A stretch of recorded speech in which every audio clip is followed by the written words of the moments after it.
What's going on, everybody? Kenny, how are you, man? Oh,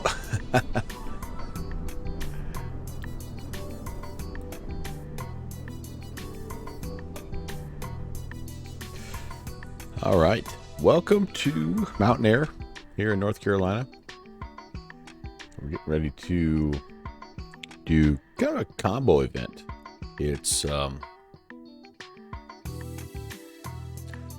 a combo event between just what I was planning on flying here today, and also the Virtual USA Flying Club has an event going on as well called the My Place Fly-In, which is clear up in Ohio. So we got a little ways to go, but I thought it'd be kind of fun to take off from Mountain Air and then make our way up to Chuck Yeager International, since we're in the neighborhood, which is right up here, CRW Charleston. And then another hop to apparently where it's a little rainy, a little weathery right now up at my place there, 3 Oscar Hotel 7. But Kenny, welcome. You have decided to download X-Plane. It's a good sim. It's a fun one. You'll enjoy it, and it's only money, right? It's only money. Well, maybe I tell you what. Maybe you will win some back today, because I'm doing a giveaway. I'm actually doing my September and October giveaway. I missed September, so I'm doing both of them today. So a chance for you to win one of 2 $25 gift cards. Type ! giveaway, get a raffle ticket, and we'll draw. I think I'm going to draw one of them when I land at Charleston, and then draw the other when I land at my place. So you can be the first one, Kenny, if you want ! Giveaway. All right, I've done the walk around, and I think I'm ready to just see if I remember how to start this thing. This could be interesting, folks. It's been a little while since I've flown the Commanche, and yeah, that should be it. Kenny, oh, you did that already? Okay. Oh yeah, I see. I got you. Yep. So I'll reset it. Mike Stein, what's going on? You're in, my friend. Hello, welcome. And yeah, I'll reset it once we get on the ground at Charleston, and we should have some fun, you guys. Oh, hey, holy moly, Pentagon's here. What's going on, Pentagon? Thanks for the subscription. Thanks for 27 months, my friend. Kevin. All right, everybody's here. Awesome. Yep. Oh, hey, Mike. Yeah, man, have fun. Awesome date night. You gotta love it. All right, my parking brake on. Full on. Why is it not acting like what's going on here? Pull, push, pull. I have removed everything, so not sure what's going on. Anyway, but watch the trick landing. Yeah, it looks like it's a short approach. Absolutely no question about it. It should be fun though. All right, that's closed. I still have this guy open here. Let's see if we can get this thing going. Fuel selectors are. Do I have my key bindings set here? We're gonna go maybe there to the mains. Looks good. Sleazy, what is happening? Nice to see you guys. ! Giveaway. Get yourself a ticket and give away 2 $25 gift cards, and one of them when we get to Charleston, then when we get up to my place. So thank you so much for coming by. It's awesome to see you guys. All right, pre-flight checks are all complete. Gear switch. Oh gosh. Gear is down. Thank goodness for checklists. Flaps are holy moly cannoli. Flaps are up. Autopilot master is off. Avionics master is off. Electricals, basically everything is off here.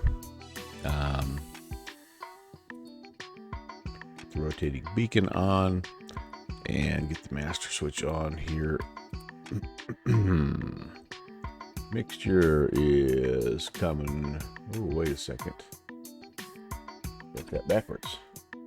I forget the mixture is on the left. The throttle is in the middle. And the propeller is all the way on the right. I gotta love it here. Prop 2 full forward and crack the throttle. Carb heat is off.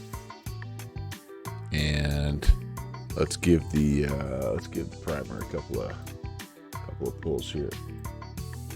Starting to cool down, and probably at a spot where we have to maybe give it a little more prime here. But okay, I think that looks good.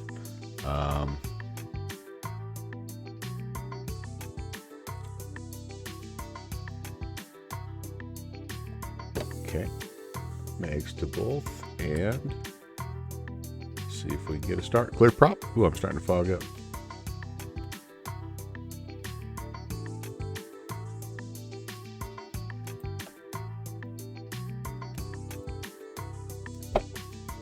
Yes, I did not have my brakes set. Interesting. I was not able to, but able to get it there. Okay. Let's I don't think I can even open the door now because of the wind. No, I can't. All right, well, it'll. There we go. We're defogging here. Brian Kabiski, how's it going? Happy Canadian Thanksgiving. Haha, very nice. So, do you do the same thing up in Canada for Thanksgiving? You just totally gorge yourself on food and then take a food coma nap later on?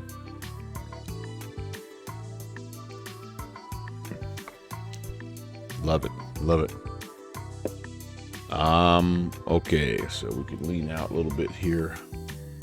We are at elevation, so mountain air is up above 4,000. I love it, Brian. Glad to hear Americans aren't the only one that do things like that.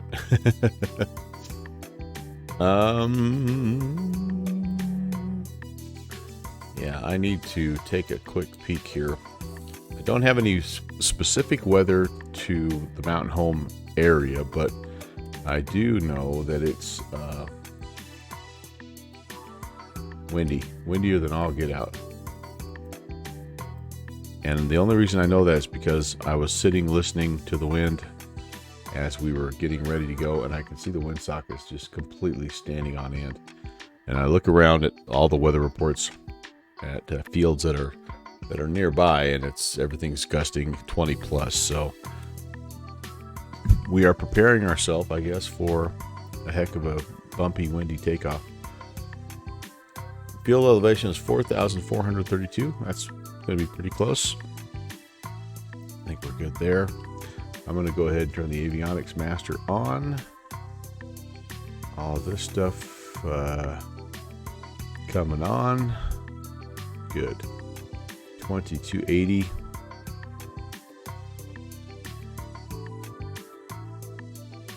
There. And isolated. Hey, how's it going, neighbor?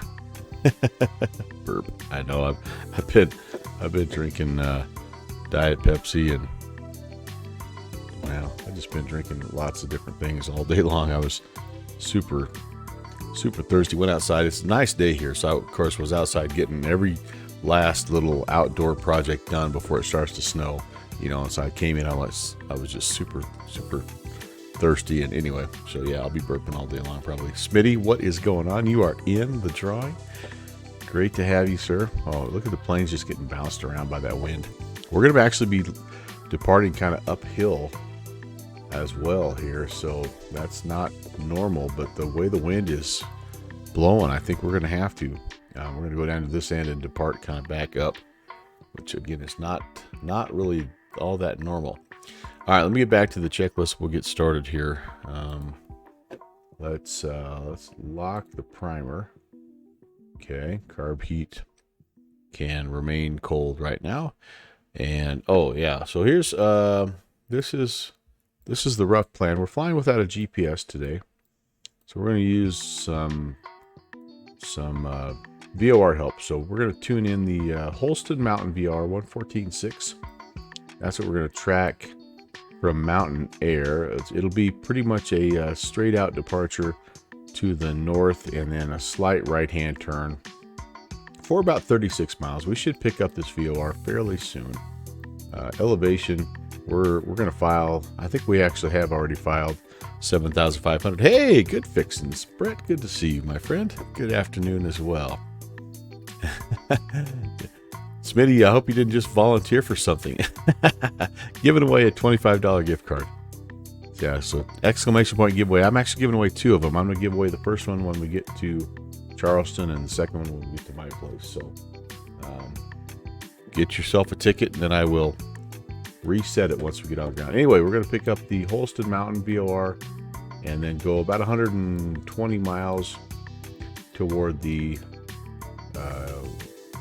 I don't know what it is, the Jaeger Charleston VOR or Charleston VOR Hotel Victor, Quebec, and that'll bring us into to Charleston. Weather is decent at Charleston. Winds 270 at 7, gusting 16. That's kind of the story all over the place. Is just the gusty winds. So yay, thank you, Pixie. Yeah, I was hoping somebody would notice that. I was hoping. Hopefully our engine is warming up here a little bit. I think it's we're getting there. We're getting there.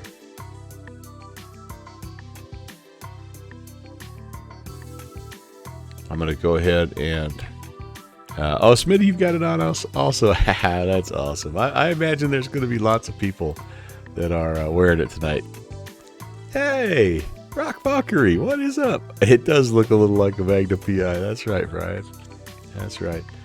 I'm going to do the run up here, and then that way we can just get the heck out of the way, since this is a one person at a time airport, just in case somebody else is here. By the way, if you're interested in flying along, I'm at Mountain Air, which is 2 November Charlie 0 here in North Carolina. And yeah, we're going to fly up to, oh, you know what I didn't do? I didn't update standby here.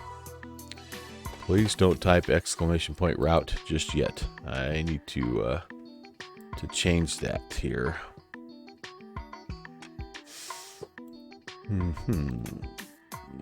Okay, it is.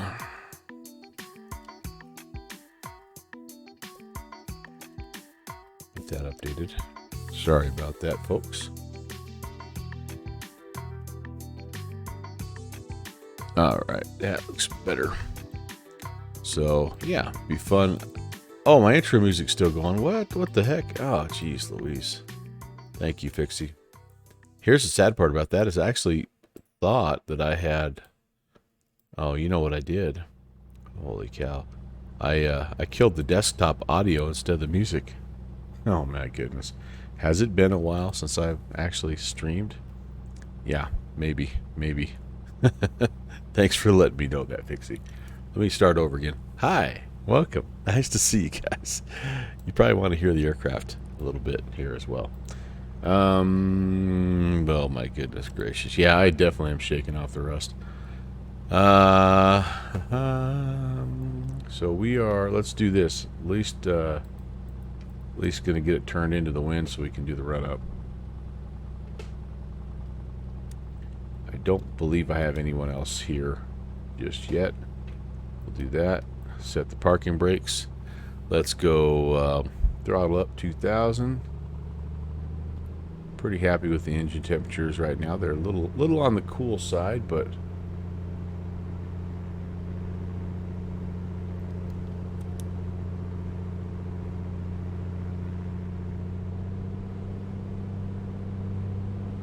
okay. And this plane's been sitting for a while, so there may be some stuff that hops up to bite us here as well. All I did in the maintenance report is charge the battery. I left everything else as it is, so we probably have old oil, and who knows, everything is probably I don't know, getting ready to fail. But let's that looks good. Everything here, instrument checks. Oh, you know what I forgot to do? I forgot to sync up the compasses. So we're sitting at about 310, and let's spin that guy back around here. Great to see everybody, by the way. It has been far too long, and I miss doing this on a regular basis more than you guys more than you know. So it sure is nice when I have a little time to come hang out and fly with you guys again. So thank you so much again for stopping by, and looking forward to seeing if I can get this sucker down on the ground halfway respectable. Okay, so forget about all that. We should have plenty of fuel, but we'll double check it when we get on the ground, Charleston. All right, so that looks good. We need to do a little mag drop. We're looking for max of 125 RPM here. So let's there's the first one, just barely a little blip there. Second one, also pretty good shape. Cycle the propeller here.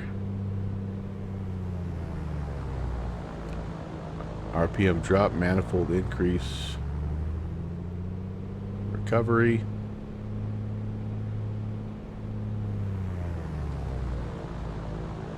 Fuel flow decrease, recovery.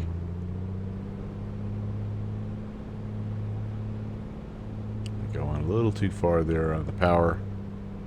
Trying to lean. Okay, that looks good. And all right, we're gonna reduce to 1500. Just make sure everything is holding steady here. And looks like we're good. Got good suction. Cylinder head temps, those are good. Oil pressure temps are good. Fuel pressure is good. Full tanks there. Amps are where they need to be. I think our aircraft is airworthy here. The only last thing I need to do is I need to tune in the VOR that will track kind of our in-between VOR, that Holston Mountain. What did I say? 14.6. 14.6. Let's get that guy in here. Right there. Don't really expect to be following it or tracking it just yet. So once we get flying, we'll go ahead and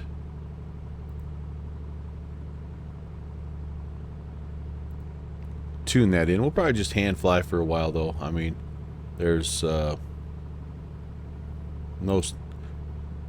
no harm in hand flying a little bit, especially when it's been a while since you've flown. So I'm just kind of briefing my departure here. It looks like we're going to be out of here on runway 32. So I will set the heading bug as kind of a backup.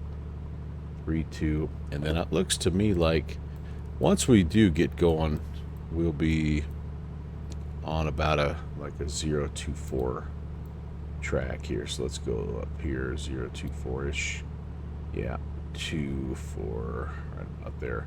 So it's kind of a, I guess we'd call it a right crosswind departure. Does that sound correct to you guys? And then I think the last thing we need to do here is we need to squawk Charlie and VFR. So there we go. Looks like we are indeed squawking mode C.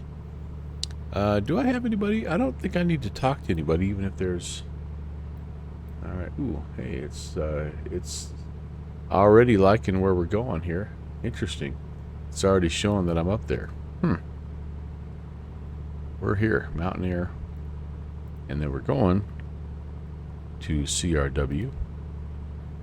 And I'm not going to worry about adding a flight plan. We'll just kind of fly up there. And then my place is just kind of up here in the Columbus, Dayton area. So each leg is about 120 miles. So I think it should be kind of fun. I'm looking forward to it anyway. All right, let's see. What else? What else? I don't think there is anything else. Controls are free and correct.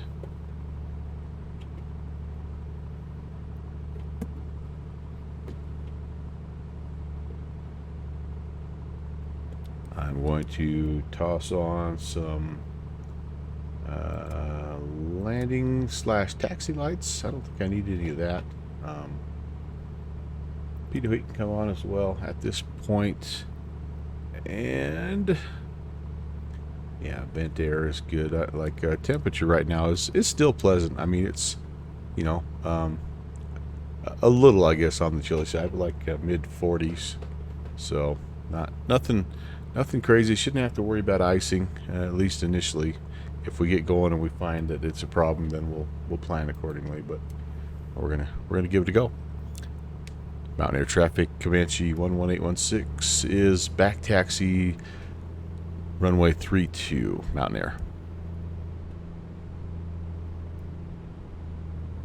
All right, we'll try to make it a quick one here.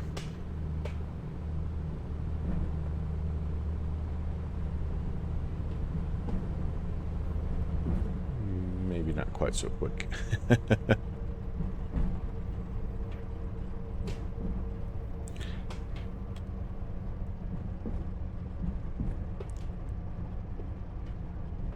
Give you those little how many feet to go down the runway, which is kind of cool. And I went ahead, I picked up this off of the Orbix store. I don't know who makes it, but it was like $14 or something like that. And I figured, you know what, there's not a whole lot of payware stuff that I want for Microsoft Flight Sim, but this airport has kind of some special connection. You know, it's part of the Bush League backcountry fly-in, and it's one of those. It's kind of like Bayport. Like if anybody ever put out a payware Bayport, you'd have to pick it up, right? Okay, so everything is good. Yeah, everything is good there. Doors, windows, latch secured. Yes, carb heat off. Fuel pump can come on. The Heato heat is on already. Landing lights, strobe coming on as well. And yeah, we're looking for 85. And if we have problems, we have to just well, if we have problems for 85, we got to try to get it shut down before the end of the runway. Otherwise, when we get airborne, the one thing we have working for us is we will be up high in elevation. There is really nowhere to go as far as coming back here.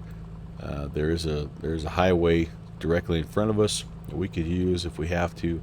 Otherwise, like I'd have to hang a big time right hand turn and go to Avery Field if there's any problems once we're airborne. But I'll be facing a headwind or quartering headwind the whole trip. Well, yeah, we're gonna find out here, Susie, no doubt about it.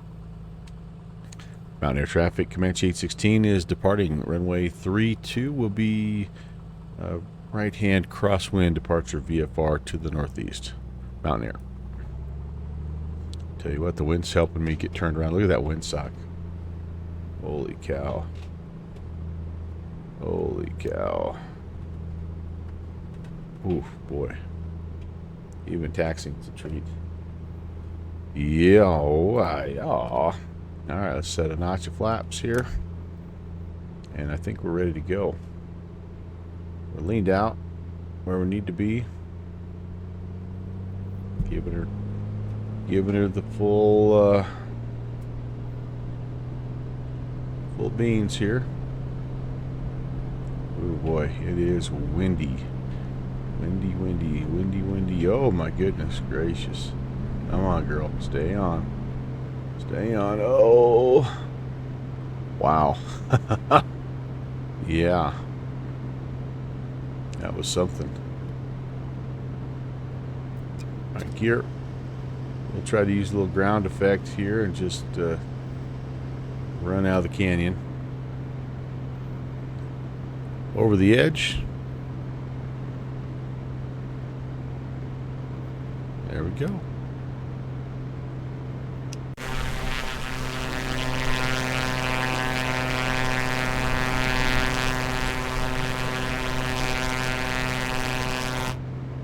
Probably not the most graceful departure in the world, but I'll take it.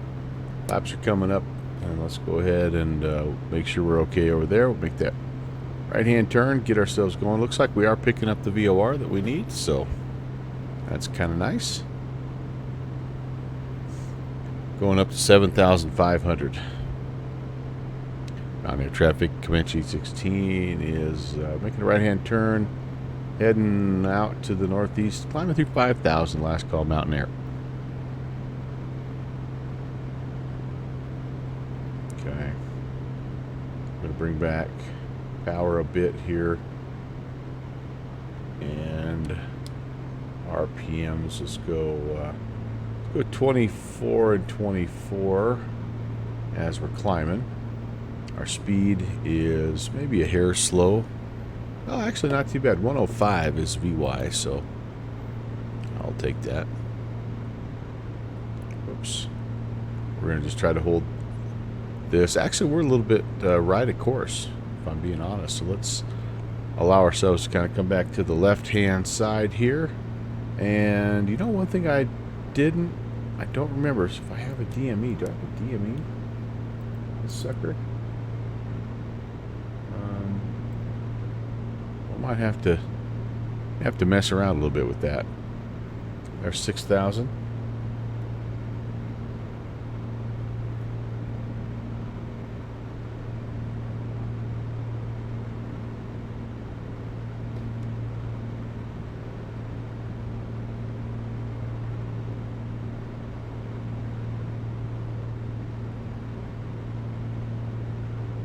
Once we get going, it's a fairly straight shot, just slightly to the northeast. And actually, the second leg from Charleston to my place is actually a little bit westbound. All right, there we go. There's 6.5.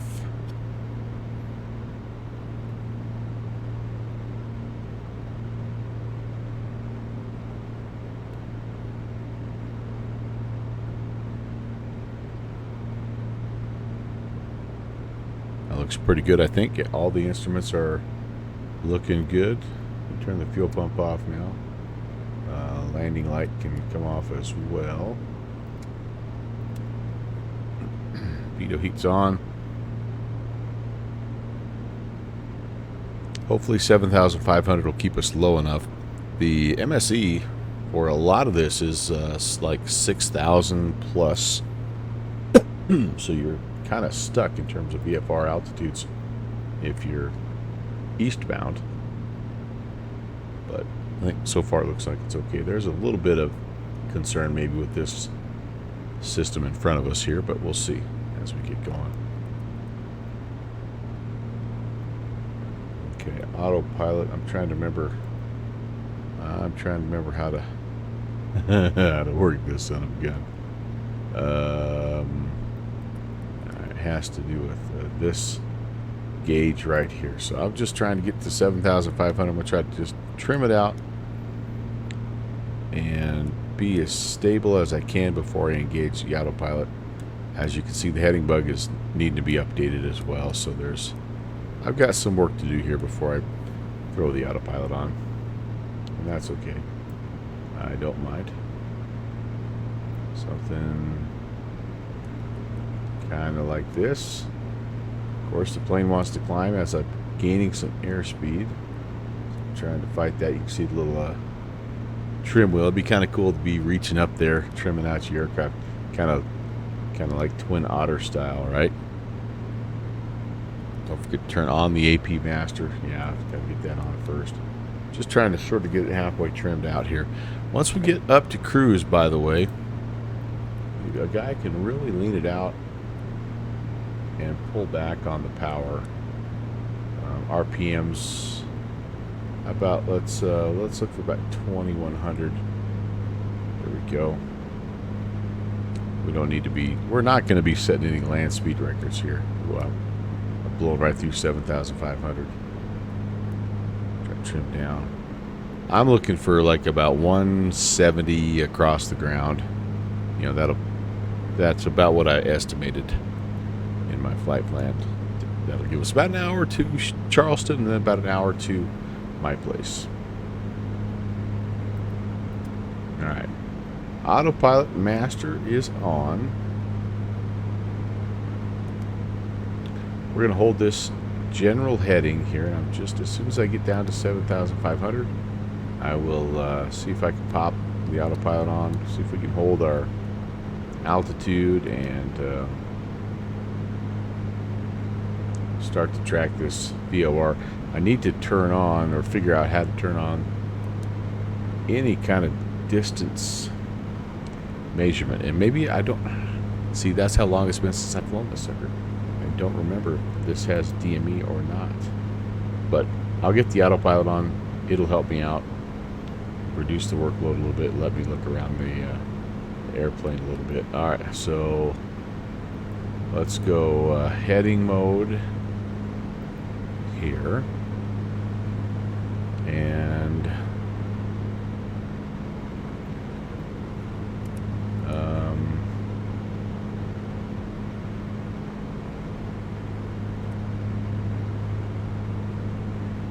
fairly close to being trimmed out.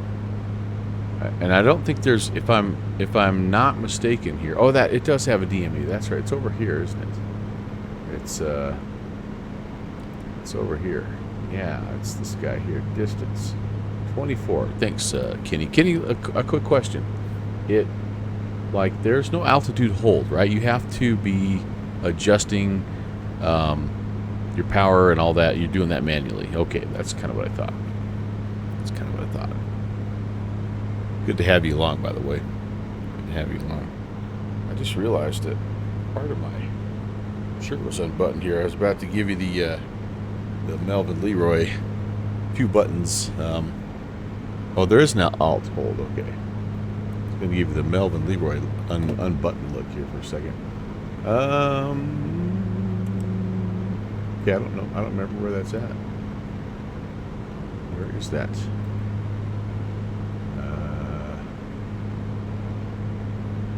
There's an alt hold. Is it in here?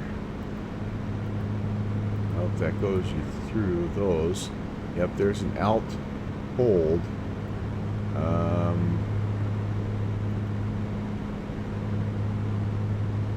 right. Well, I can go to. I can start to track my VOR here.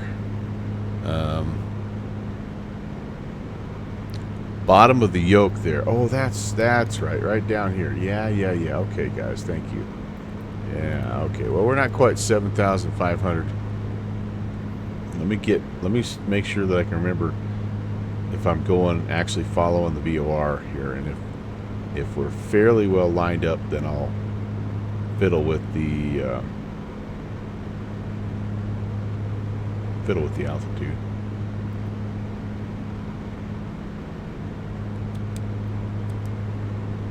Alright, so I want to disengage.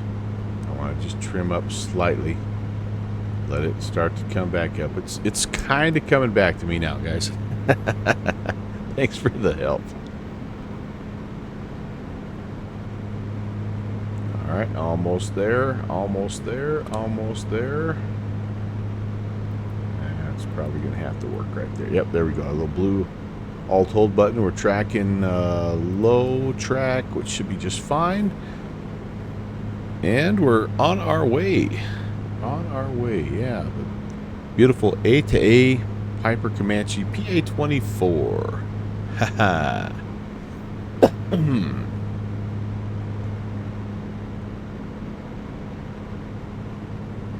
Originally, when I had this flight set up, I was thinking I was going to do the Metroliner, just because I've been having so much fun with that. And was going to fly just like a little regional hop. And then I saw this event was going on for the Virtual USA Flying Club. Let me show you what we have happening here, just in case you are watching for the first time and you are unaware of the Virtual USA Flying Club. So this, to begin, I guess I should say the Virtual USA Flying Club is a general aviation focused flying club on the VATSIM network, and we host an event basically every week. And this week's event is called the My Place Flying. It's a real-life event to a real-life airfield that's named My Place. Second Saturday in October. And then we've got an arrival window here of 2300 to basically midnight Zulu. So that's that's between 5 and 6 my time, which is almost 3 o'clock my time. So we've got a couple hours to get there. And but anyway, this is again pretty simple idea. We're just going to fly into this cool looking grass airstrip. The thing that's going to be challenging for us is that the approach is tricky because of some trees and some power lines. There's a Coleman Road there, and anyway, the entire airfield is not super long. But yeah, here's the details. Runway 6 is pretty clear. If you overrun the end, you have 600 feet till you hit the tree line. Runway 24 can present challenges with trees immediately on the approach. Some locals prefer to dogleg over the sawmill north of the airport, and if that's your approach, radio call in this manner. My place traffic, November 11816, is over the sawmill 24 my place. You may choose, however, to slip and dip and go straight in over the trees.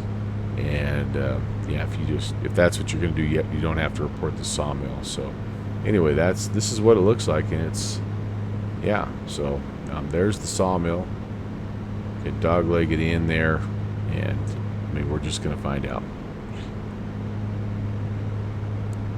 We do have to also keep in mind that we do have a local CTAF there at my place, and we also, I did a bad job. I should have checked Mountain Air. There might have been a local CTAF here as well. Holy moly. Sure enough, 22725 is the local CTAF at Mountain Air, and I use 2280. I keep forgetting, one of the cool things about the Virtual USA Flying Club is that we have, we're actually doing quite a few good things to expand the realism for general aviation on VATSIM, and one of them is we've been given permission to use the local CTAF Unicom frequencies. And so I kind of screwed that up, because I should, in real life, right, you'd be checking to make sure you're talking to people with the correct frequency there, and I did not do that. So I am going to do that as we fly into Jaeger, just because I don't want to make that same mistake twice. Let's see what we have here. Yeah, see 22950. So I want to make sure that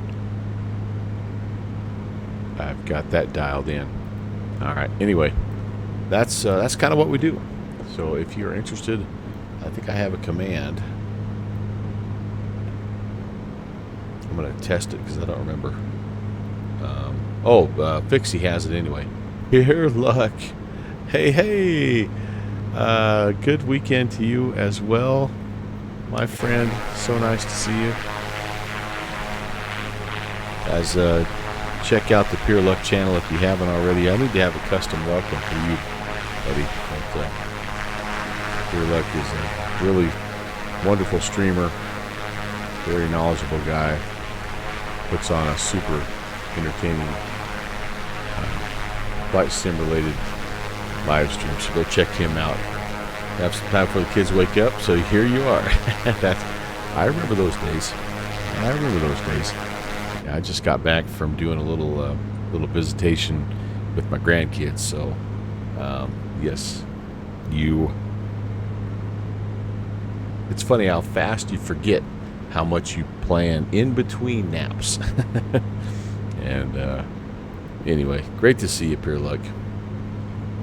6, and my grandson's 6, and my granddaughter is 9 months old. So yeah, I posted a couple of pictures on my Discord channel, so if you are interested, I mean, like showing people your pictures of your grandkids is like making them watch your home movies and stuff like that. But anyway, I had some fun. I had a great couple of days. I'll talk about that a little bit later on. I got to go see a concert and hang out with them. But oh yeah, okay. So you kind of have kind of have that same range of kid energy in your house.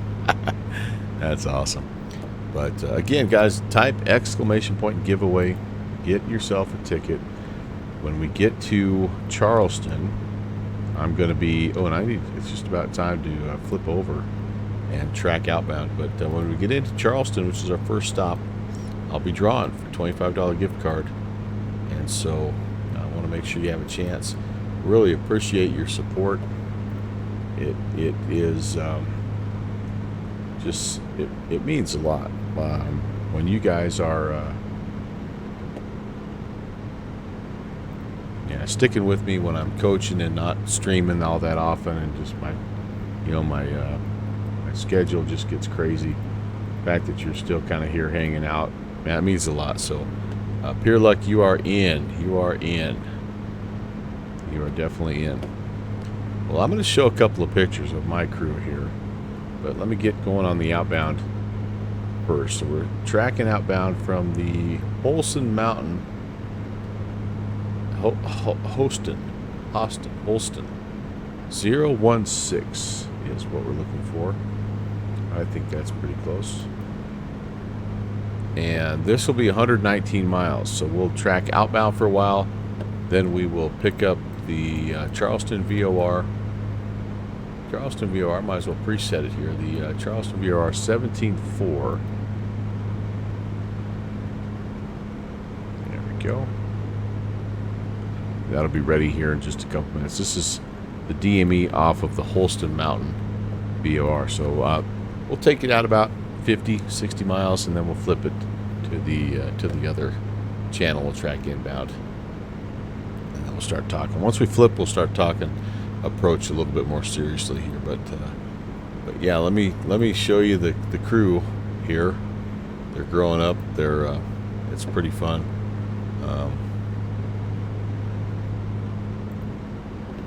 The first day I was there, one of the things we like to do, me and the junior first officer, this is my 6-year-old, and this was his pose, this was his smile all week long. I'm not sure what that is, but anyway, we went and made a little stop at the Donut House there, and I am trying to advertise this place. If you're ever in Loveland, or anywhere that has a donut house, stop in. Anyway, it was kind of funny. I didn't realize, like, he's in this policeman phase right now, and so you can see he's got this uniform that he wears, and he's got it decked out. He's got this. Here's a baton. He's got some handcuffs, and then whatever he doesn't have, like he's made out of Legos, basically. So I think this is like a gun or something. Anyway, yeah, that's what it is there, Donut House.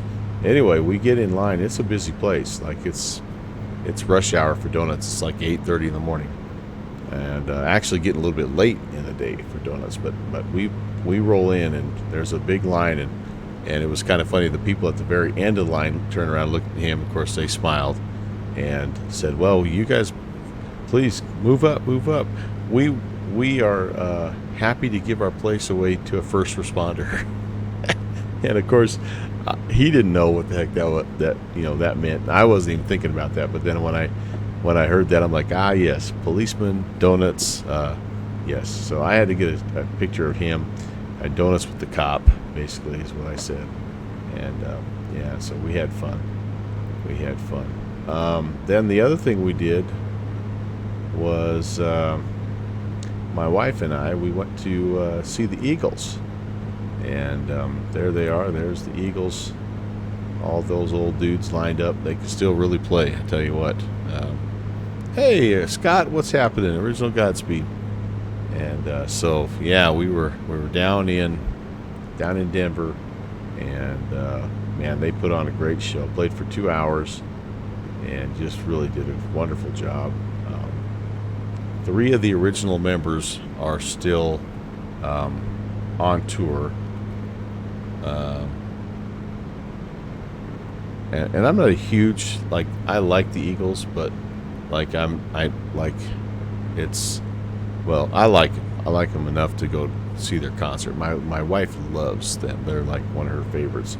But so Don Henley is in the middle, and I'm trying to look up all the ages. I think the youngest of them is like 76. I think Don Henley's 76. He's a youngster. Well, no, I shouldn't say that, because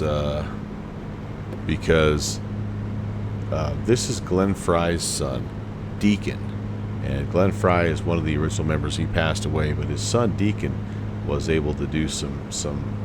He's playing and doing a couple lead vocals.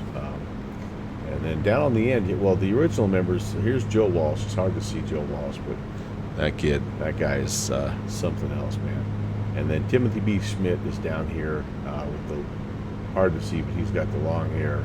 So those are kind of the original members that are still getting it done in their 70s. Like, and Joe Walsh kind of had the quote of the night. He said, all I know is it was a lot more fun being 20 in the 70s than it is being 70 in the 20s. So, but anyway, man, they can all still play.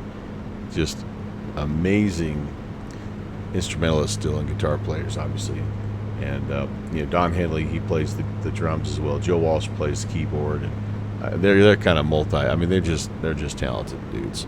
But anyway, then at the end, Vince Gill is now touring with them as well, and he took a few of the lead vocals on a few of the songs as well. I think they kind of tried to divide up the Glenn Fry songs between Deacon and Vince Gill. And then this guy at the end was just an absolutely phenomenal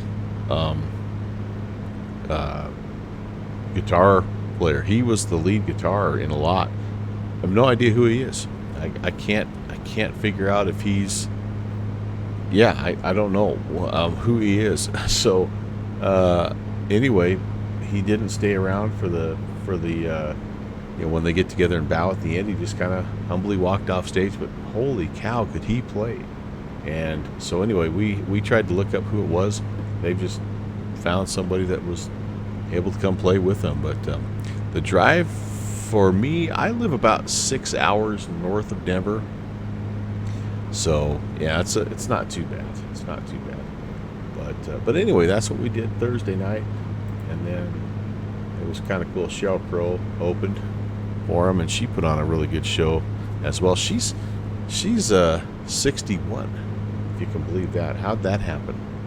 But yeah, she really put on a good show as well. So a cool venue. It's where the Nuggets play, and the Colorado Avalanche, Denver Nuggets play. And anyway, had a lot of fun. But here's my granddaughter. So, and you're an hour and a half from Montreal. That feels so far. Yeah, the closer I get to Denver, the more I am glad I don't live in Denver. There's no doubt about that. That traffic just is crazy. But yeah, we had fun. So the nice thing about going to Denver, even though it's quite a drive, is we have a chance to see. Actually, both of my boys live kind of on the way to Denver, so I can stop and see them and their families, and so it's a nice drive. And this time of year, the weather's good, so you don't mind. But anyway, so that's what I've been doing, and I'm in Wyoming. Yep, kind of right in the middle of Wyoming, and so it's a pretty good spot because it's not too far from. It's about the same distance from my house to Denver and Salt Lake City and Billings, and so there's a lot of bigger places that you can go if there's stuff going on and you're interested. But anyway, that's us. Yeah, that's us. What else can I tell you here? Yeah, still coaching. We've got 2 more games, 2 more regular season games, and then it looks like we're going to have a playoff game as well. So 3 more games, hopefully more. You know how it is when you're coaching; you want to keep playing. The later you play, the better it is. But so I'm pretty much, when October is over, I'll be able to get back to my normal Tuesday, Thursday, Saturday streaming schedule, and So that'll be nice. That'll be nice. I'm looking for. I've got a bunch of ideas and things I'm wanting to try, and looking forward to getting back in. Actually, one of the things I was doing a lot before I started coaching was I was kind of getting into some custom object building for some sceneries, and I was putting some things together, and that was kind of fun. So looking forward to kind of getting back into that. I think maybe I've forgotten everything I've learned, which wasn't a whole lot, but I was able to make a few custom assets, which was cool. And I'm about to fly out of IMC here, or sorry, out of VMC to IMC. So let's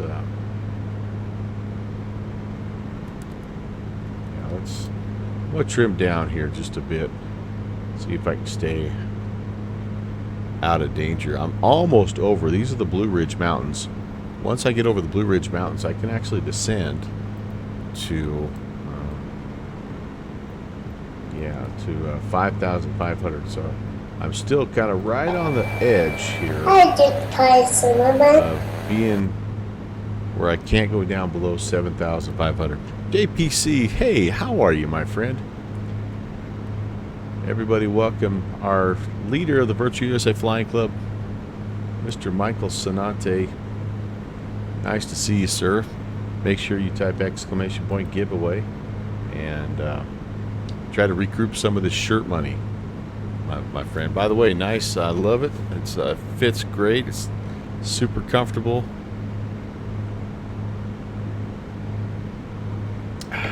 My wife says it looks good on me, so you know what? It's a win-win all the way around. So I'm going to go down to 5.5 here, guys. Try to stay under this overcast layer. I think that I'm high enough here that I'll be okay. I'm over the bulk of the high terrain here on the Blue Ridge Mountains. So, Mike, how you feeling, buddy? Are you sort of getting over the junkety junk here? I've been fighting a little something myself. Not quite corona sick, but I'm overspeeding here as well. Let's not do that. But I've had just a nagging cough, and you're finally getting better. Good. Hey, I like the pictures of your hockey jersey, man. Those look cool. I like the video. That was awesome, man. Good to see you still able to do that stuff. The old young knees.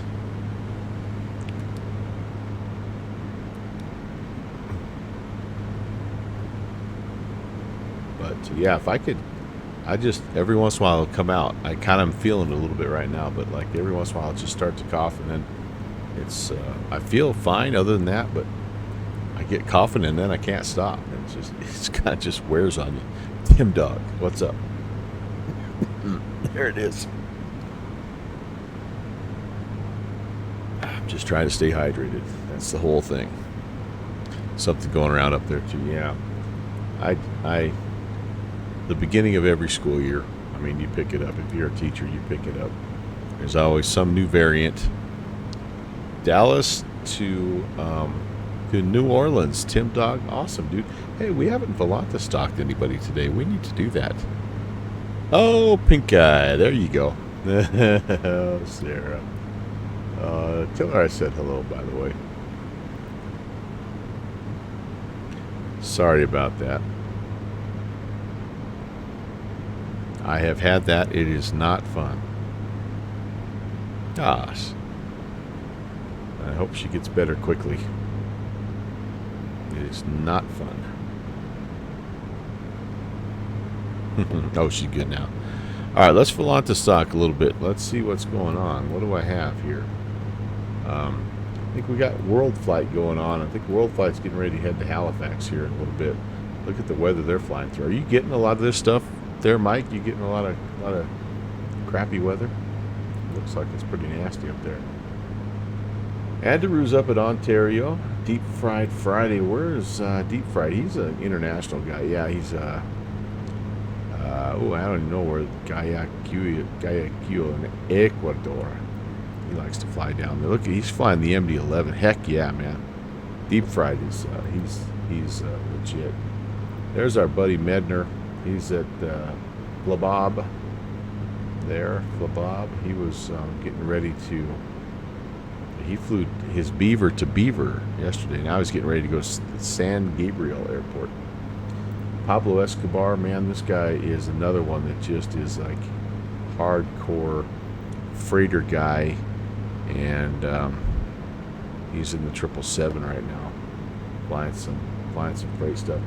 There's our buddy Pure Luck. Pure Luck getting ready to do some flying as well, and looks like he's maybe out of here. His kids are waking up. All right, Brando, thanks for stopping by.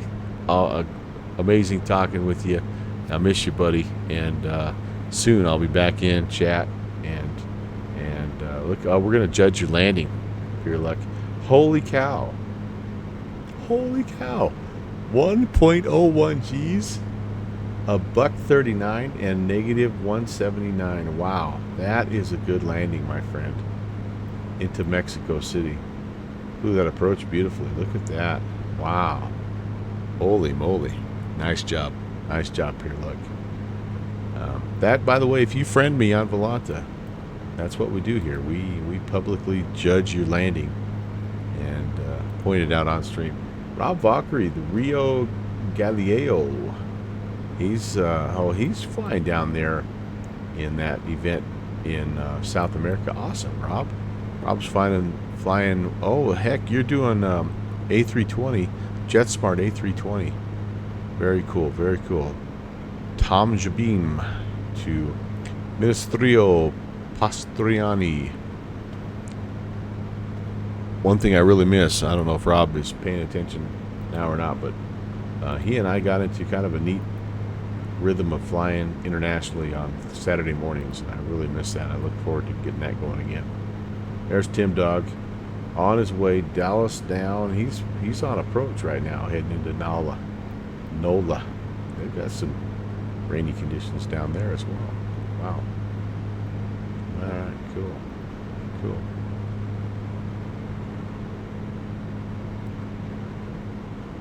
How are we doing here? Did we lose? We've lost our VOR here. Let's do this. We've just been generally flying on this course. Let's pop it into heading mode, and let's flip over 117.4. It doesn't look like we strayed too far, about 75 miles away. Kind of like that should work. Go to eventual Dark Queen. You cannot say that you're a fan of this shade of Ori. How are you, buddy? Yeah, it's a color only your mother could love, right? So you know why this shade of green became so popular, don't you? I read this, by the way. This is not me knowing anything. I just read this.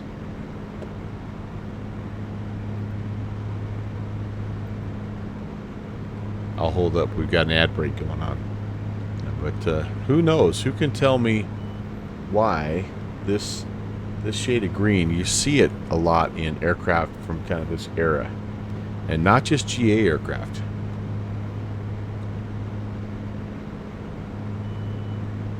Slightly out of trim here, guys. I need to trim up just a skosh. Anybody know?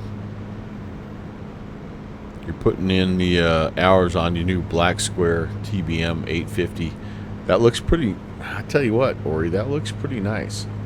A lot of those Black Square products I've looked at, I've kind of went, yeah, that's okay. But this is the first one I've looked at that I'm like, okay, cool. Something akin to the avocado green. No, not quite.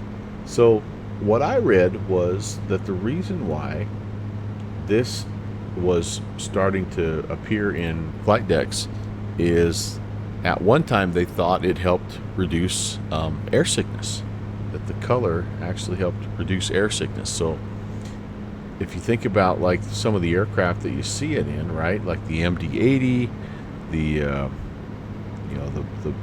just some of those kind of like 50s and 60s era airplanes, like that was back in the day when they weren't able to get all the way up to those nice high cruising altitudes, and Well, this plane never could, but anyway, I thought that was quite interesting. That was one of the main reasons why they went to this color. So to me, it just speaks of like that bygone era of flight. Even though a Comanche, I mean, not that all Comanches are super old, but yeah, it just feels retro, vintage. I'm trying to talk my wife into painting a wall with that color. What do you think? I think it'd look cool. And the other thing I want to do is I want to somehow get intake lighting in one of my rooms of my house. I think that'd look awesome. I don't know how we would do it, but I think it'd look awesome. Well, okay, so we flipped over and we are now tracking inbound, and I promised you we would do a quick arrival brief. So let's do it. Let's take a peek. I'm gonna pull up METAR-TAF, and we're gonna put in Charleston, and let's see what's going on there. West Virginia International Yeager Airport, Charleston, USA. It's VFR conditions, 10 statute miles, 6,000 feet. Temperatures 13 Celsius. We've got variable winds at 5. Yep, 6,000 ceiling. It looks like a beautiful day. We could come basically straight in runway 5. Essentially, I think that's what we'll try to plan. So that looks good. When we get there, let's see what we have in terms of an airport diagram. I'm actually starting to really like this airport. I've flown it a couple of times, but for some reason lately I've really taken a liking to it. It kind of sits up on a little bit of a plateau, and anyway, I don't know, I just really like it. It's got a regular terminal, so you can fly like 6,700 feet.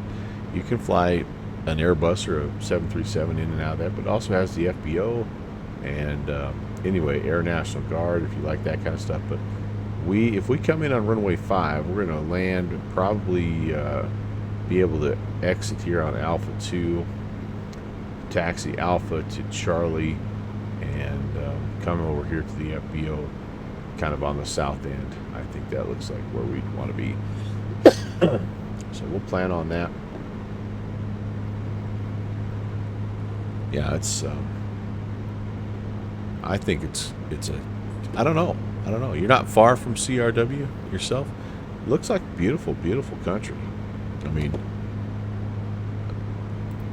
this whole area just seems fantastic. Here's what I'm talking about. So here's Charleston. Here's my flights so far. Kind of see, not a ton, but like I've hit it 3 times now, either coming in or going out. This will be the 4th. So I could see it. Like if you notice, I have kind of a dead area right here as far as places. Like I've hit Louisville quite a bit. Cleveland. I'm kind of getting that. Of course, all the Reagan and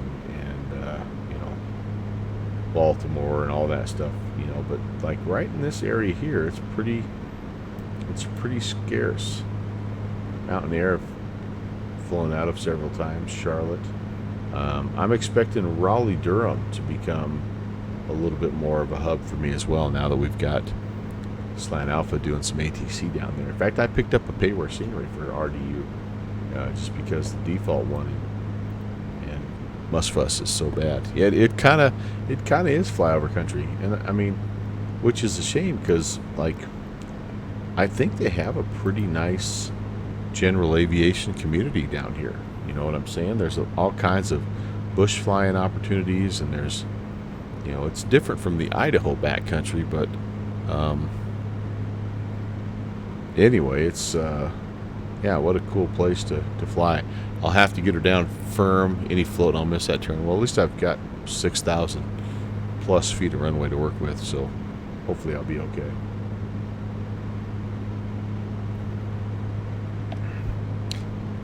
By the way, if you haven't already, please type !giveaway. I've got 60 miles we are going to be giving away a gift card, $25 gift card. It'll be drawn when we are on the ground at Charleston.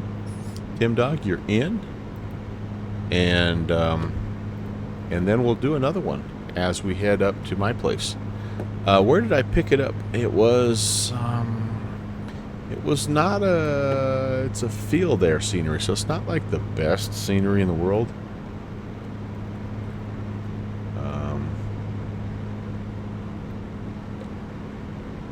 Yeah, just off the Orbic store. Field there makes it. Yep, here it is. So, it's like, it's solid, and it's only, I mean, I think it's only like, again, like $12 or $15 or something like that. It doesn't have a ton of custom signs, and the terminal looks like, it looks nice. It looks a heck of a lot nicer than the freaking default one. And then the one I can live with the default airports. I really can. I'm not like that big of a scenery snob, but the one thing about the default airport is it was so dark. You could not see anything if you landed there at night. This has some pretty nice night lighting. Like that. That looks pretty good. So anyway, I'm excited to fly into there next time Slanty is covering. I like to give that guy some traffic. He works hard, really does a good job of providing some high quality content. So it's it's one thing to do ATC, but if you don't have traffic, it's like what's the point, right? And I also think it's kind of cool that they're featuring like a little bit, or I should say, I don't know if they are, but he mentioned the fact that the group ZDC was sort of, I'm trying to remember what they called it, basically trying to make Raleigh now like one of their featured fields, because they do obviously Reagan and Baltimore, Washington, and Dulles, but like there's a lot of really cool airports there. Yeah, the default non-handcrafted ones are rough. I mean, they really are. But Tim Dog, I'm with you. I've got to give them credit though. Like they have put out quite a few really nice little handcrafted airports, and I've actually had to purchase very few for flying around in MSFS. It's the ones where I've actually had to do a little bit of financial obligation are actually like the ones for general aviation, right? Because those little municipals or those little private fields, kind of like Mountain Air, those are not the ones that generally get the handcrafted touch. Although I guess I shouldn't say that, because a lot of the stuff that's been put out lately has been smaller fields. So anyway, I don't know.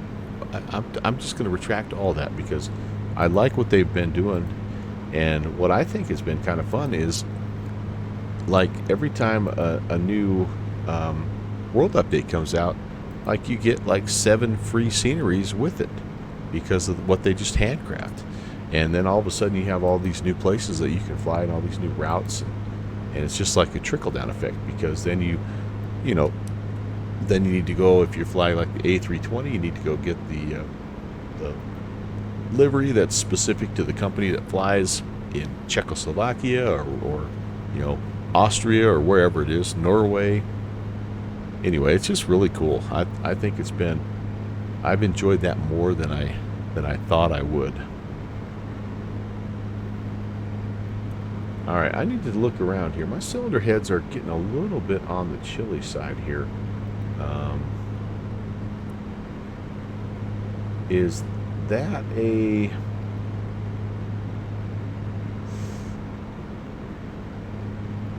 is that a carb heat? I need some help with this. Is that a carb heat issue? If I give a little carb heat, does that help my cylinder head temps, or is that more of a cowl flap issue? Which I don't think this doesn't have cowl flap control.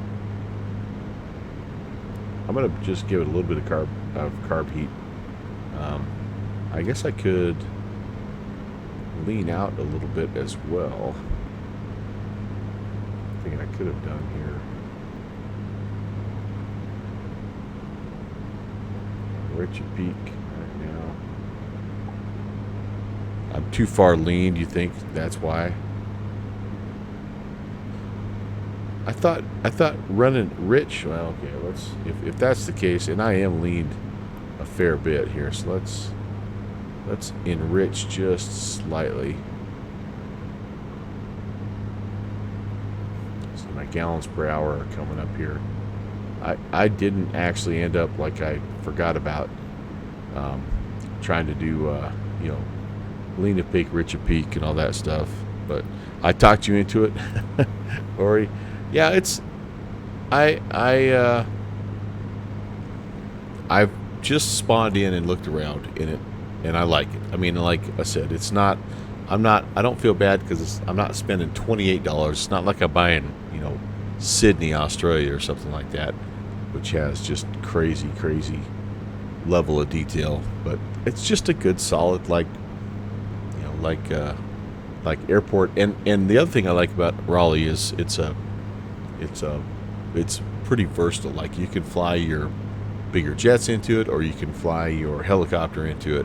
You know, it's just got a little bit of everything. So lean for economy. You know, so like I should have been able to. Right now I'm showing rich at peak, which is true. So like I'm just gonna see if I remember how to do this.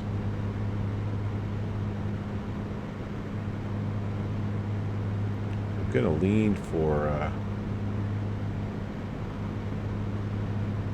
economy. Just see if I remember how to do this here.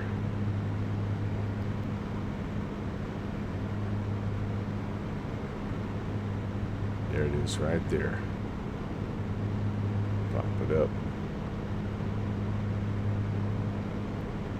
I don't need carb heat right now. Just I'm running kind of chilly right now, and that headwind that we were talking about early on. I think it was Shusey might have been talking about that early on. It's kicking our butt a little bit right now. We are only doing about 150-ish across the ground. I was hoping for more like 180, 170, but I'm also not pushing it either. I'm only, you know, I'm flying it pretty. I'm being pretty gentle on what we've got, because number one, I want to take care of the engines, but number two, like, we still have an hour and a half before we actually are in the event window, and I kind of want to make sure that we're landed at about the same time as everybody else, because that's when it gets fun. Right, this is a little tiny airport, and if we have 15 or 20 planes buzzing around trying to get in, that it gets kind of fun. So, anyway,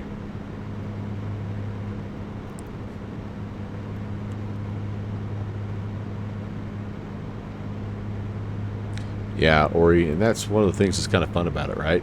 Like, you have to take care of it, and I'm really happy to see A2A starting to release stuff into MSFS, and I know everybody wishes that they would be able to do something in X-Plane 12, and maybe they will at some point. But it's cool to see them in MSFS, and I do look forward to seeing what they come up with, you know, in the future. I know they've got other plans, other projects that they're working on. So it's just good to have them developing. It really is. All right, 39 miles out. So we are, one thing we need to do here is we need to take a look. The airport elevation is 947 feet. All right, so, whoops. So if we are planning a kind of a straight in runway 5-ish deal, let's just come back here. Yeah, 947. So we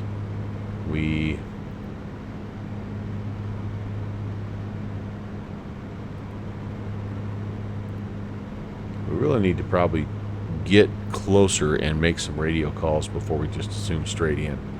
If we truly are going to fly this left-hand pattern, you know, what a guy should should do is fly kind of a left-hand upwind, or even, you know what I think we'll do is this. I think we'll plan on crossing over the field, crossing over midfield. So let's say 2,500 feet. That's 1,500 feet above, and then we'll get on the left-hand downwind, and we'll fly a left-hand pattern into runway 5. Yeah, I think that sounds like a good plan. Sorry, guys. I don't know what I'm doing there. Do a 3,000 foot and then pick your entry. You're saying, yep. 500. Wait, patterns. I thought pattern is 2,000. Am I misreading that? Let me just double check. Yeah. Field elevation is 1,000 roughly, right? So isn't pattern altitude would be 2,000? So flyover altitude would be 2,500. Am I doing? I might have said it wrong too. I might have said it wrong. I appreciate the double check, by the way. Okay. All right. That's what we will plan. So we're currently at 5.5. We need to descend 2,500, and oh, you go 1,500 feet as elevation. I see.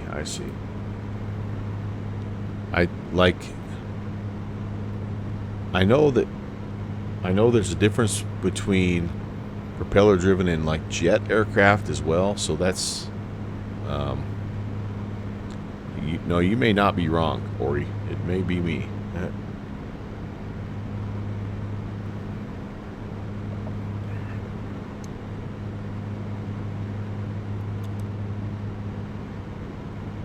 But hopefully we'll be able to see the area here soon. It's not going to be easy to pick out this airfield. You can see kind of the terrain that we have, and it's not going to be something that just jumps right out at you. It's 1,000 unless otherwise specified. All right, we'll plan 2,500. We'll be overflying and jumping in a left-hand downwind. We need. You were wrong, Ori. Let's just do a quick check here. Yeah, we're looking for an approach airspeed of about 120, and then we're trying to bleed it off to 90. So yeah, we want to get into flaps range here, you know, within about 5 miles of the airspeed or so.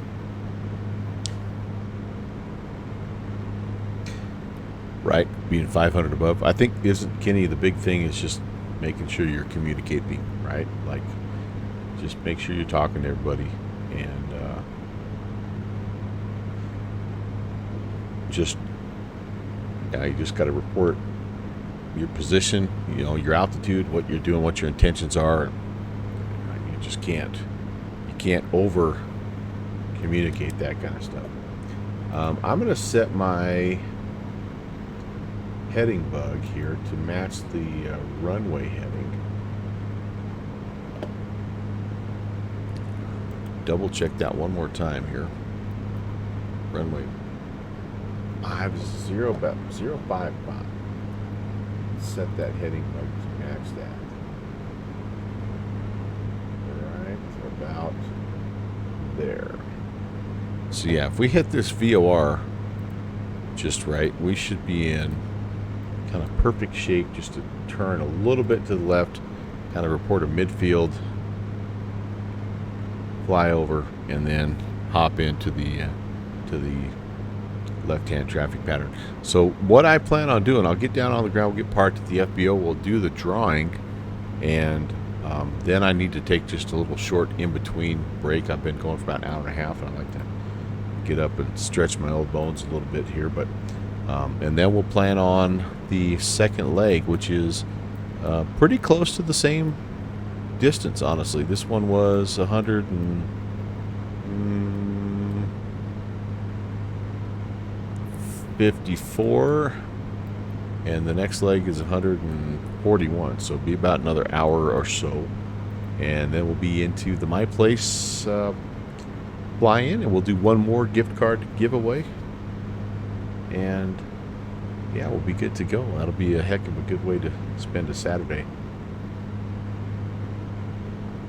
Cylinder heads are still a little chilly, but that's really the only instrument here that's semi-concerning. I wouldn't say that's really concerning, but down towards the bottom end of everything here. Everything else, though, looks good. I don't know the first thing about using this instrument other than it helps you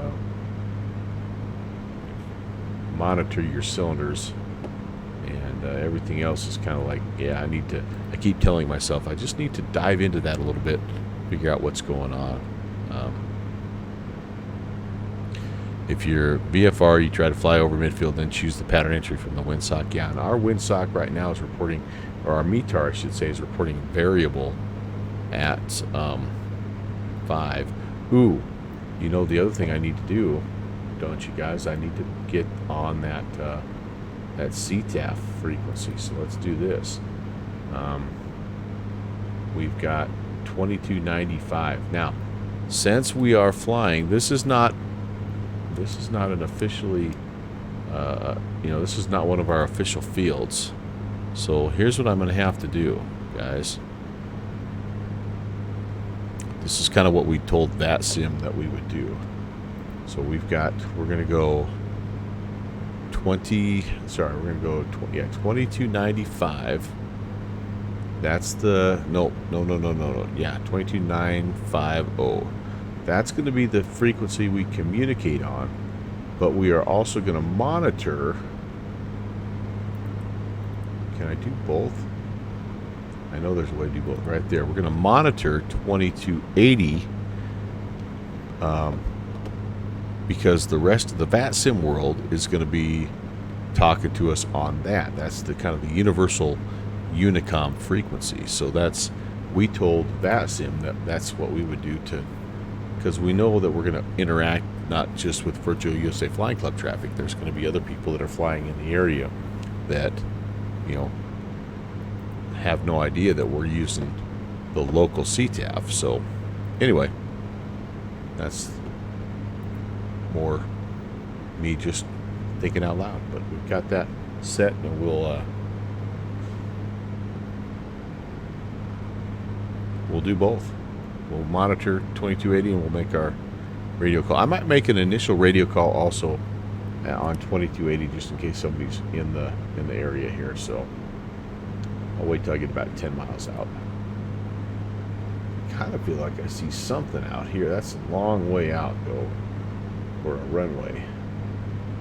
It's not the right orientation either. Runway 5 is kind of heading off to my right.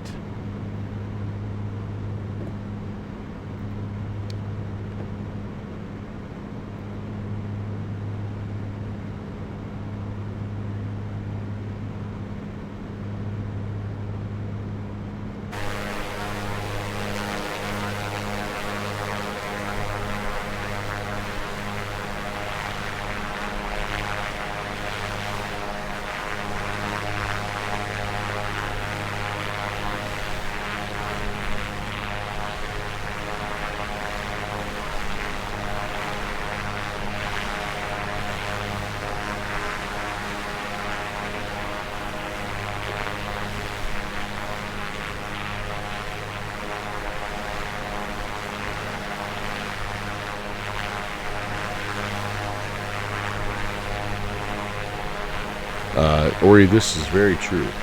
That is a big reason why I try to do it.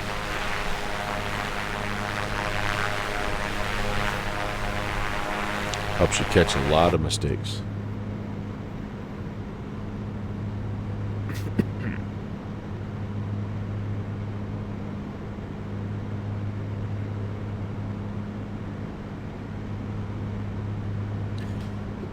Oh.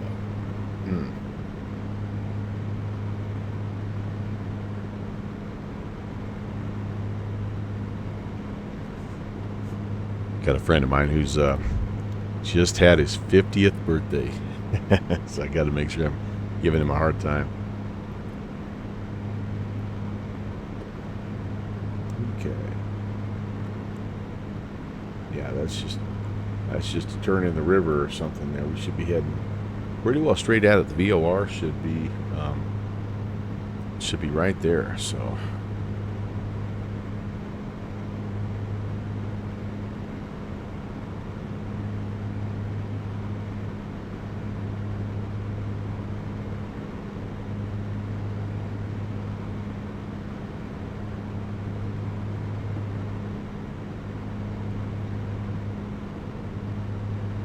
yeah, we won't be able to see it quite yet, but we're out there.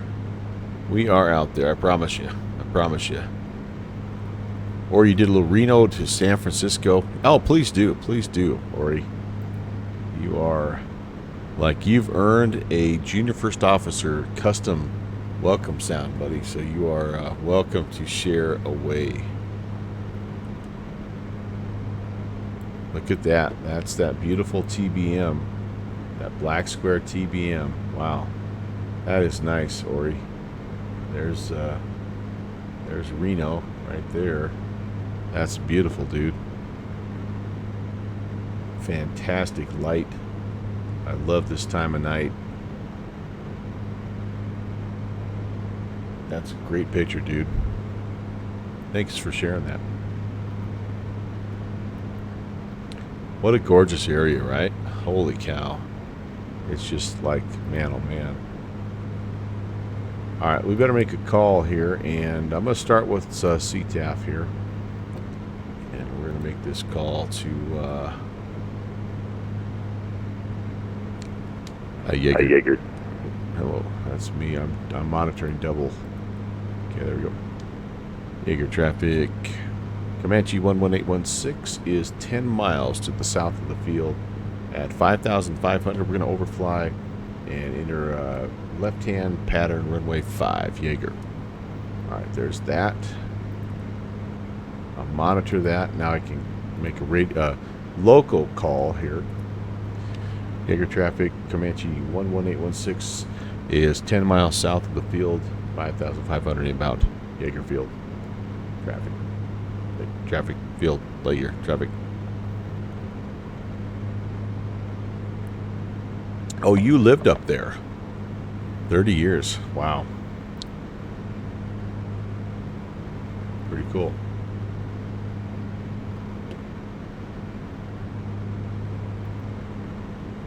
Ooh, one thing I need to think about here too. I didn't consider this when I picked my stream time. Is my pups are going to be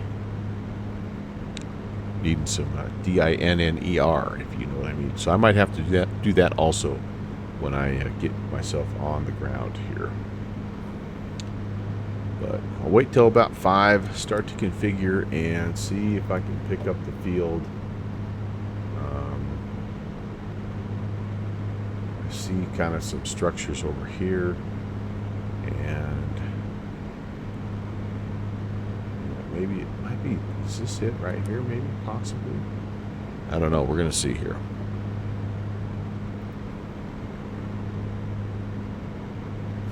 Yeah, you have to, right? Absolutely have to.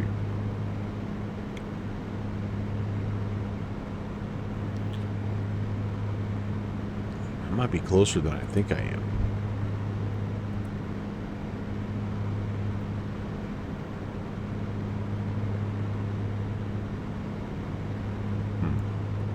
All right, let's put some lights back on here just for people to see us. Fuel pump can come back on as well. We're just leaving our fuel selector set to both. We are looking good for fuel. All that stuff is in the green right there. I'm going to start to pull back a little on the power and disconnect the I'm just going to disconnect the autopilot in general. We're just going to kind of fly it down by hand here. So forgive me, I'll be a little bit busy here as we go. Ori heading into Chuck Yeager International. It's West Virginia International, I should say, Chuck Yeager Field. And Robbie, you're doing that 24 hours of AtSim. Just did a a Rio 3-hour flight. Oh, dude, so fun, man. I saw that. I was going to try, at one point in time, my original plan for today's flight was going to be to do the leg from Washington up to Halifax, but I just kind of ran out of time. And I also saw this event. I'm like, yeah, this would be kind of fun too. But that's cool. I like that event. That's cool. Is it the kickoff of for World Flight? Is that what's happening here? Okay, I got to get myself down. I'm only 3 miles out here. Or yeah, I might be doing more of like what you're saying, overflying at like 3,000 instead of 2,500. I need to slow down first. Hold on. So I'm going to be a little high going over the field here, but that's okay. I just need to slow down. Get myself speed under control.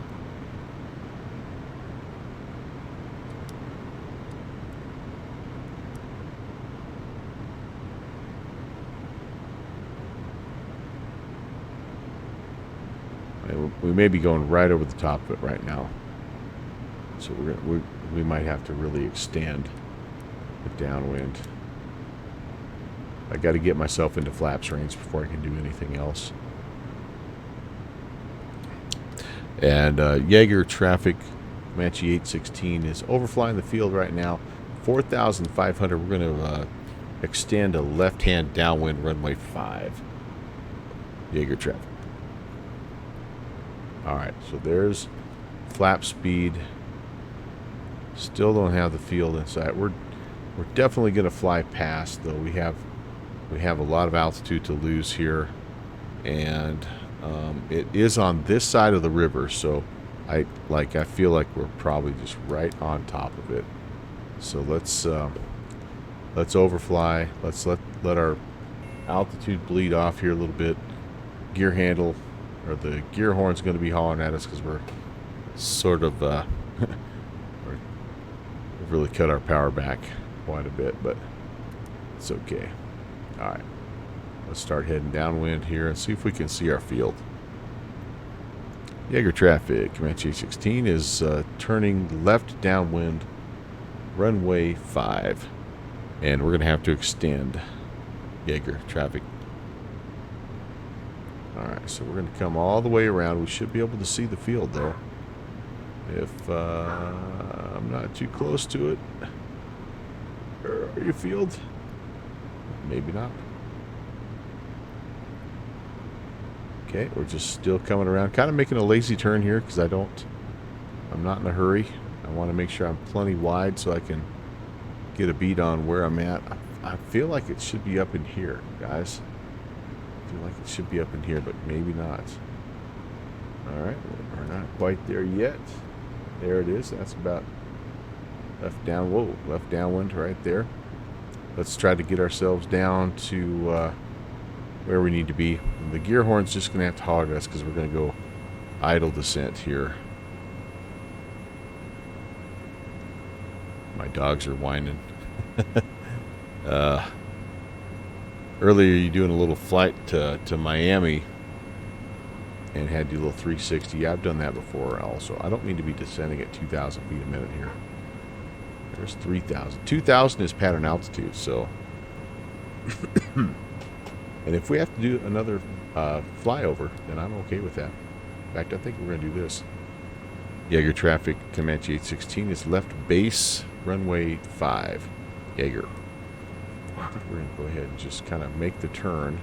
We're a long ways from the VOR, 2 miles from the VOR, so we're quite a ways from the field as well, I think. Methinks. But we may have to actually fly. Might have to actually fly towards it here to get a sense of where we're at.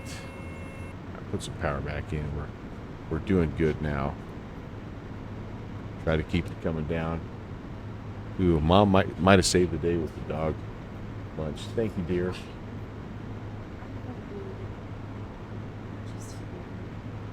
Okay.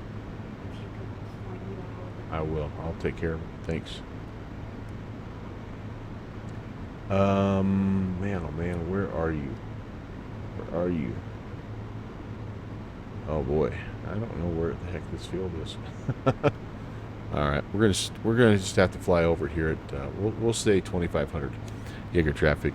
Comanche 16 is turning toward the field. We do not have the field in sight. We're going to overfly at 2,500 Jaeger traffic.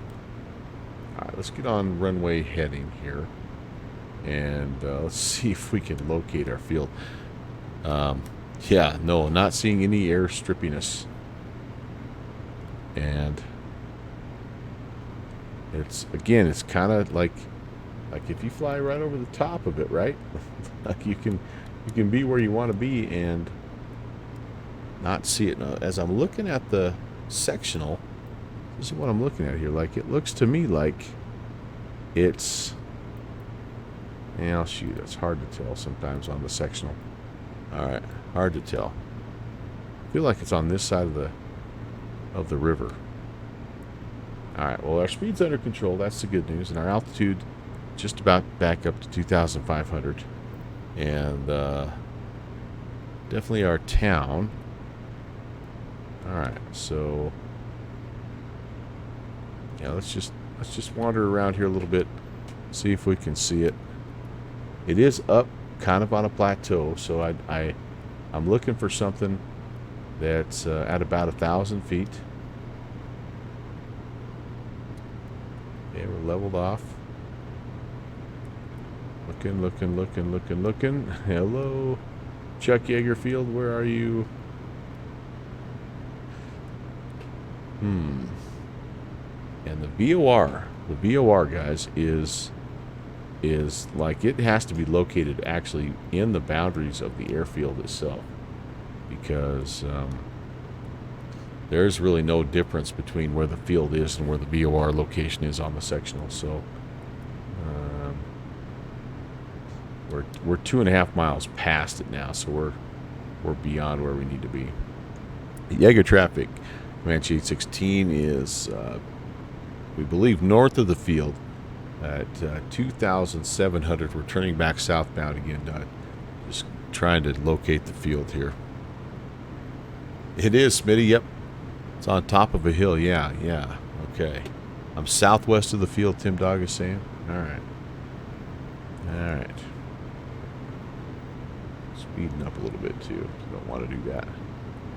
All right, so let's head back again. Kind of on a downwind course here, and I'm looking at my VOR, my DME here, just to see, roughly where I'm at. All right, airspeed looks good. I'm still planning on flying a left-hand pattern for runway 5, so hopefully we can find it. And yeah, let's do this. Let's center up our needle here, because that's the other thing here that would help us. So okay, so the VOR is showing that it's way over here, guys. So I maybe am way off. Let's head toward the VOR. When in doubt, let's head towards the VOR. I'm close enough, though. I'm getting like Kona confusion stuff here, right?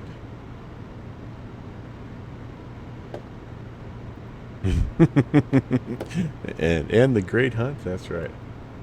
All right. It's looking any better? I don't know the area well enough to know if I'm even if I'm even close. If you're watching on Volanta or something, you're probably like, no, dude, you're right there. You're right there. A mile away.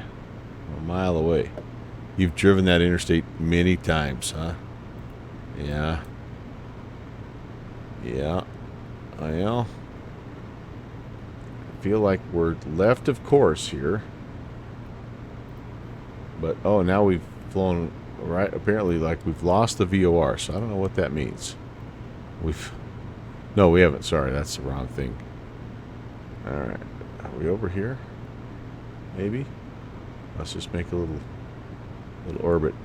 Chuck Yeager traffic. Comanche 16 is just entering a right-hand orbit at 2,900. Still looking for the field. Jaeger traffic. I mean, we are right there. 0.6. Still left of the VR. Yep, I'm trying to turn towards it right now.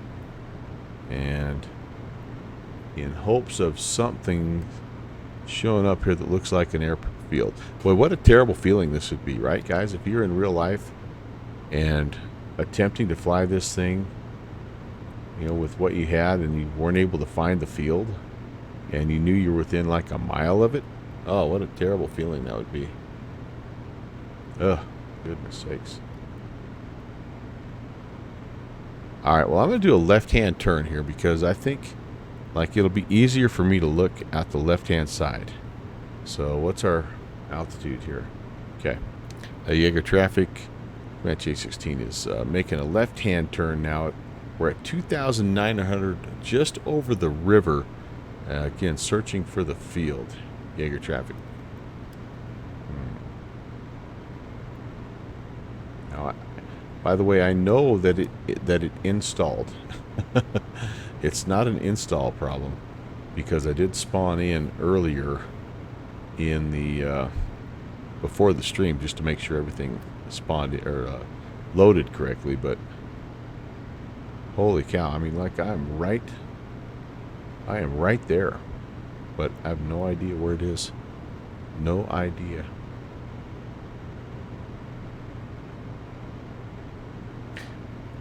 You downloaded the XP demo and enjoyed it.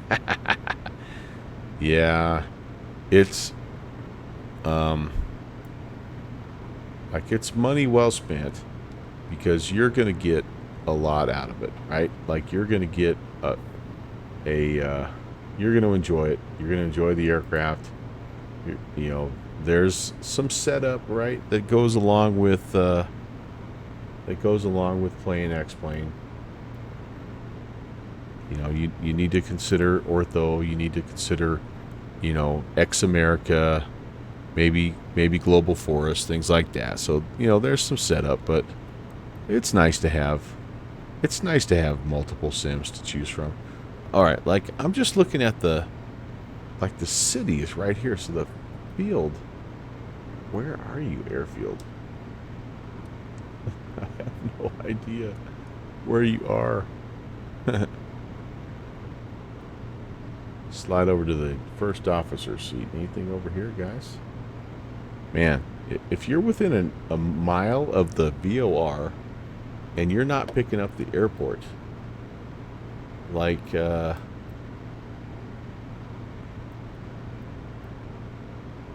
it just must mean something's wrong here. Am I? West Virginia, 17. I'm just going to do this just to make sure that I didn't do something. 1740. Yep, that's the right frequency. I'm 2 miles down. And fly outbound for 5 miles, turn, come back in. Yeah, should be able to see it at 4. That's kind of what I was thinking. That's why I was trying to get configured at about 5 miles. All right, so we'll head out here a little ways. We'll turn back to it and see where it's at roughly here.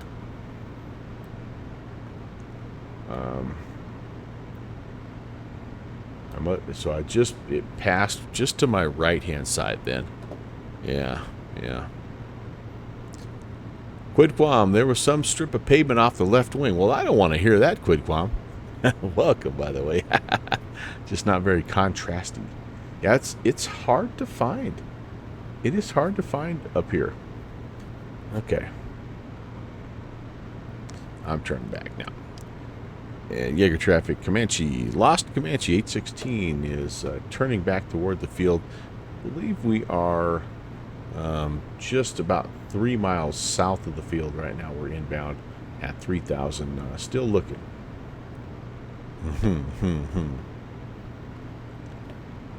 All right, we're going to just... Now we're 4 miles away, so we should be able to get a bead on this thing.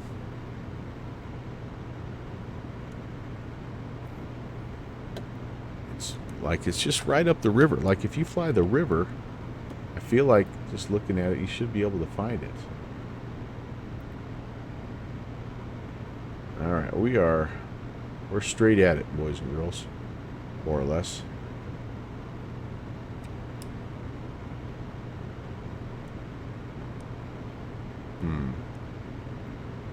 And runway 5. So we're kind of on a just a like a perfect overfly perpendicular direction right now, guys. So with any luck, we're going to see it.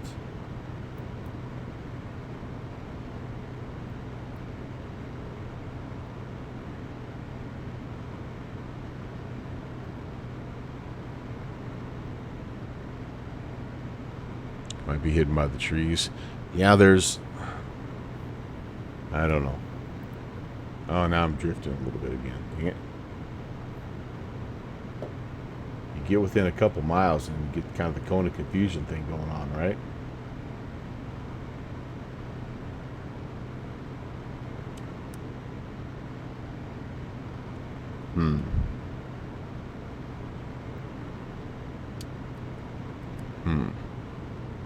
This is almost as bad as the one time I was flying at Papua New Guinea and I was trying to find the banana plantation. All right, hold on. Do I got a building? No, I thought that was like a beacon light or something. No, that's not it.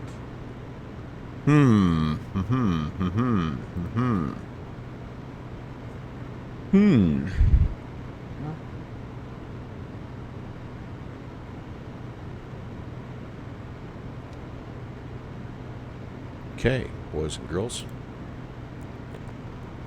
Could install the 530 really quickly from the tablet. Yeah, I could do that.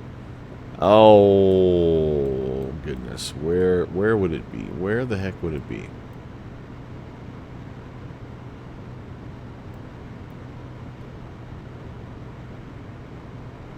We're over it right now.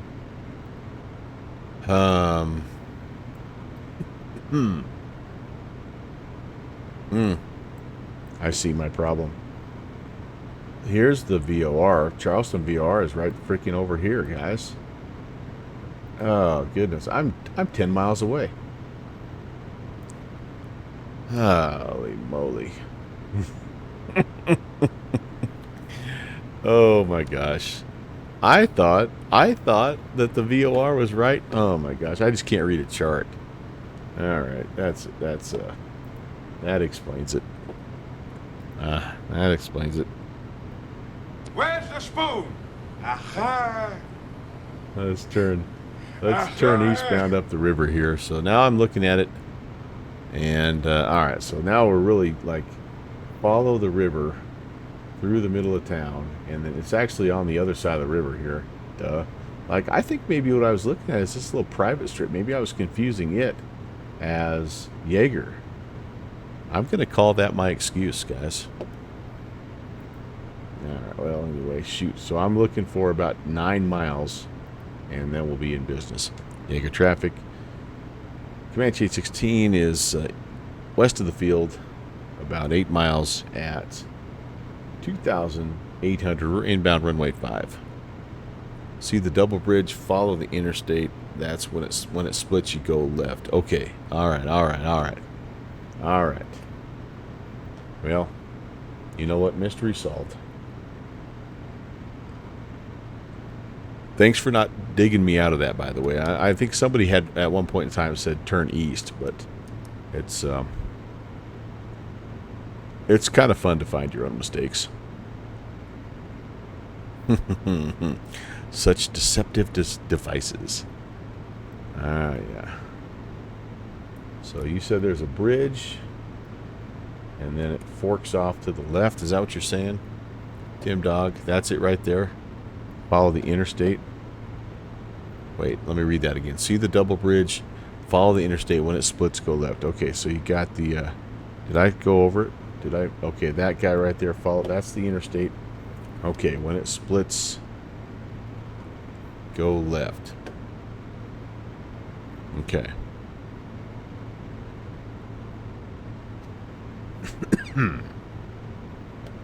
Okay. Yeah, wow. Okay, that was crazy.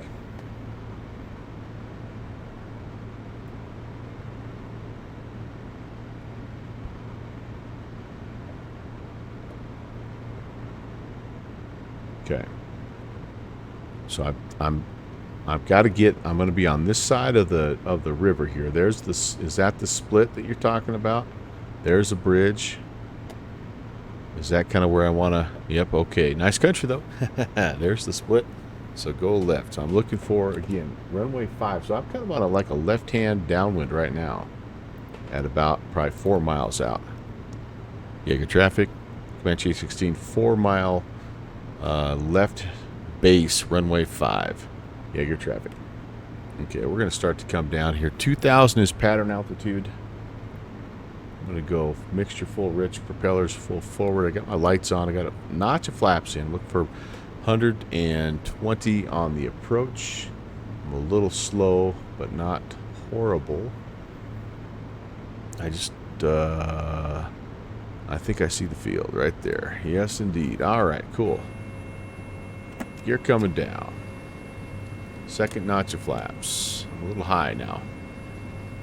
Jaeger traffic. Comanche 16 is turning final runway 5. Jaeger. All right. Well, we did find it. Now let's see if we can land. Looking for 90. And I'm kind of just trying to nurse it in here. A bit high. I've overshot that slightly.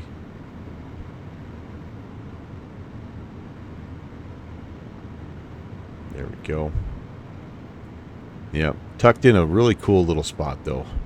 I mean, but like Ori was saying, heavily forested and very very camouflaged. There's 100. Let's try to keep it there until we're over the numbers, or at least over the threshold there. Still could stand to come down just a bit. We're going to be long on this one. We're not going to make that first taxiway, but that's okay. I'm just happy we found it. The cool thing about this approach too is you can see it's the end of the runway was really built up. There's like this little retaining wall here, which I think is super cool.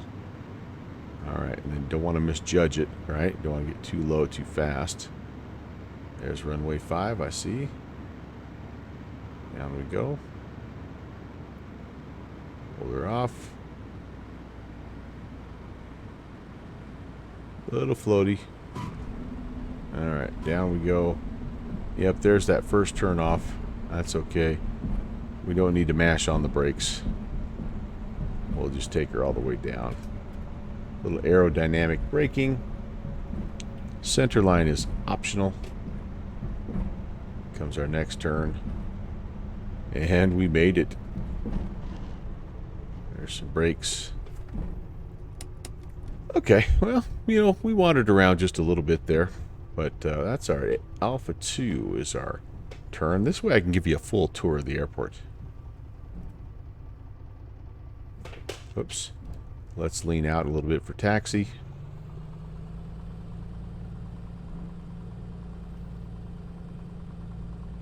And welcome to Jaeger, what is it? West Virginia International Jaeger Field. Jaeger traffic, Comanche 816 is clear of runway 5. Jaeger traffic. Let me give you a little outside look here. This is another Orbix. Well, again, not Orbix, but available on the Orbix store. Here's kind of that Air National Guard wing.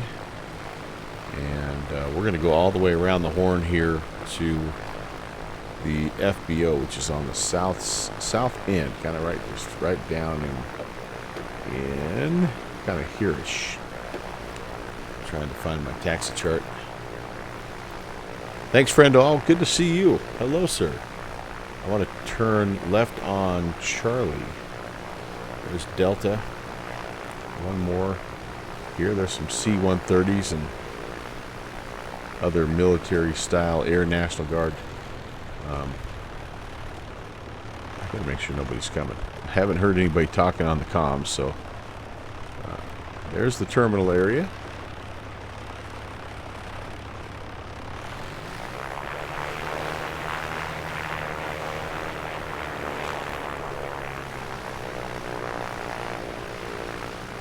I'm all over the place here. Yep. not a bad looking paver at all. Like it just like has a lot of custom.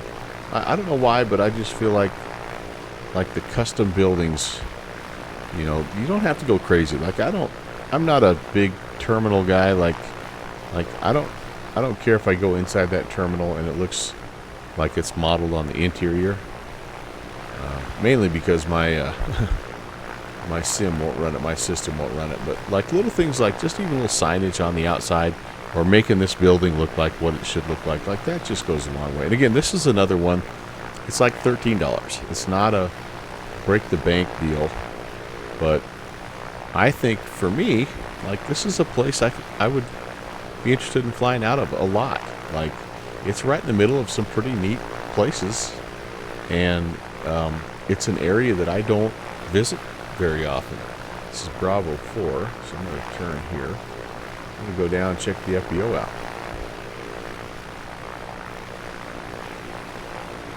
So, yeah, I'm happy with it. Happy I found it.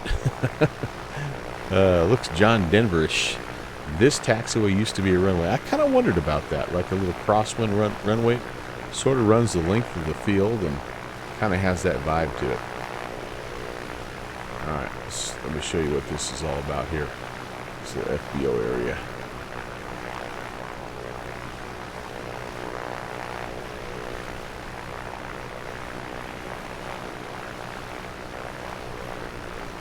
Alright, last chance, you guys. When I shut it down, then we'll do the drawing. So, exclamation point giveaway. If you haven't already got your ticket, it's a $25 gift card. And we're going to do another one as we go down to the My Place airport. I don't have to change my sim time here.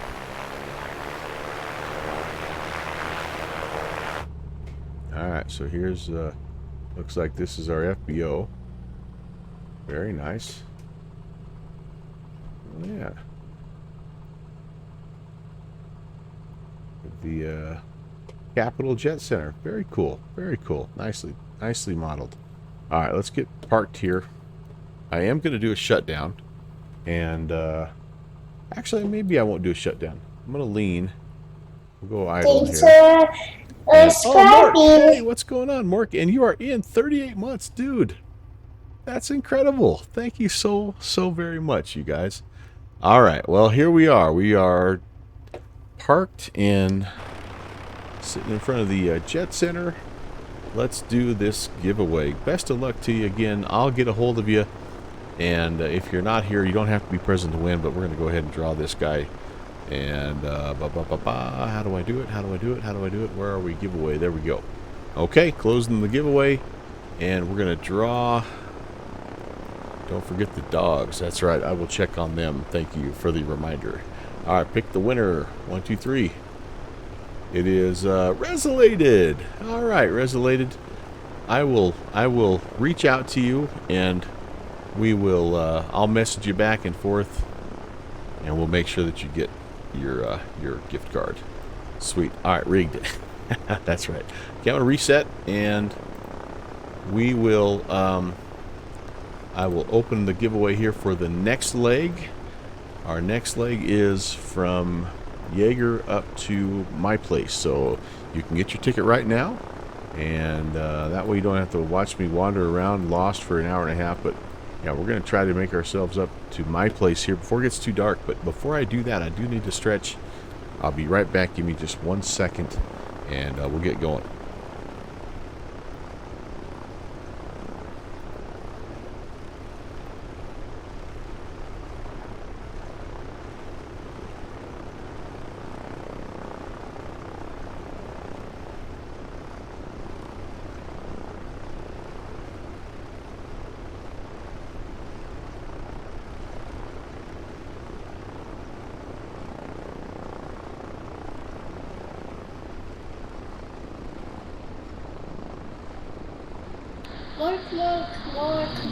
More.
Okie dokie, I am back.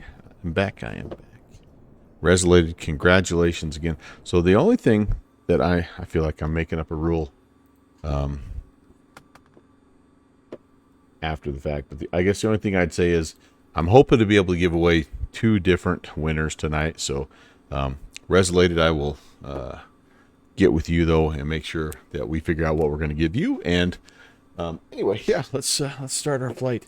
Now, okay, this one's going to be a little trickier because number one, we don't have a weather report here from my place. Number two, this is a grass strip hidden amongst grass farmlands. About the only thing we have working for us here is that the Buckeye VOR will take us almost right past it. So we're 10 miles. The Buckeye VOR is 10 miles past the airfield. So we're going to put in the Buckeye VOR at some point, but we're going to start out by just flying outbound from, well, let's do this. Here, let's do this. KCRW. I'm going to update my deal here. Okay. I have to update my flight plan too. So we're gonna fly outbound off of this VOR, which by the way is not located right next to the airfield, and fly up. Excuse me. Fly up here. We're gonna see hopefully the Buckeye VOR here, and it looks like we do have one airspace to consider, the Columbus airspace. So we just need to be above below 2,500 or above 4,800, and I think we'll probably file about 6.5 here, just to make sure we're clear. We could fly direct Columbus VOR.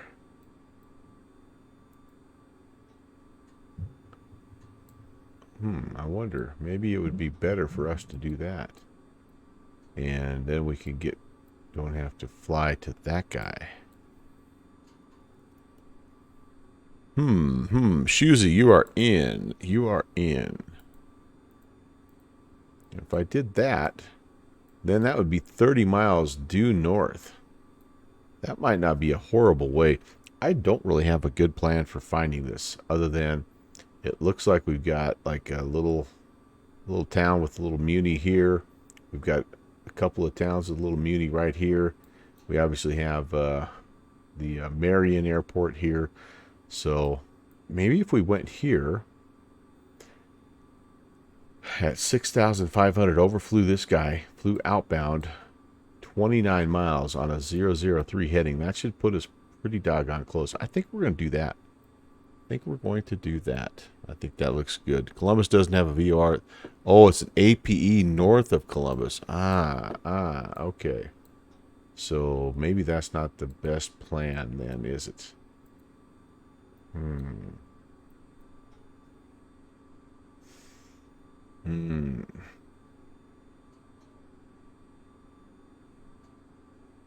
Nope, you are correct, sir. Man, the nearest VOR then in this case would be, maybe still just going to be, maybe the original plan is the best plan. Just follow the Buckeye. I guess we could come over here. We do have Columbus. Is this what you're talking about, the APE? No, this is Appleton. That's what you're talking about. So that's 26 miles. Okay, that ought to be okay. That ought to be fine. That'll give us a chance. What I'm worried about is it's going to be dark or dark-ish, and so I'd like to be able to find like a road, or here's a railroad track, kind of leads us up in that direction. I'm seeing this.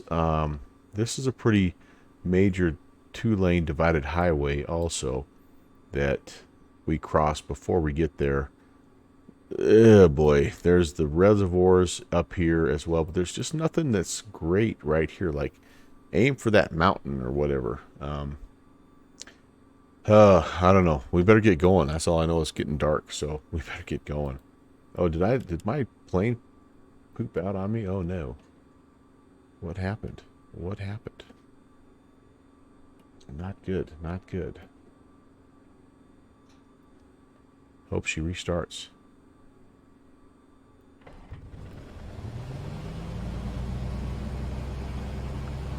Okay.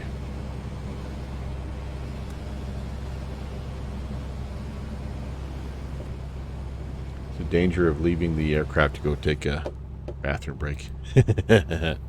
Should be about an hour of daylight. Well, that'll be just perfect. Let's get going then.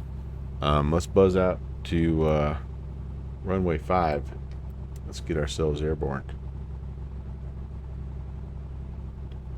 Flaps. Notch of flaps set.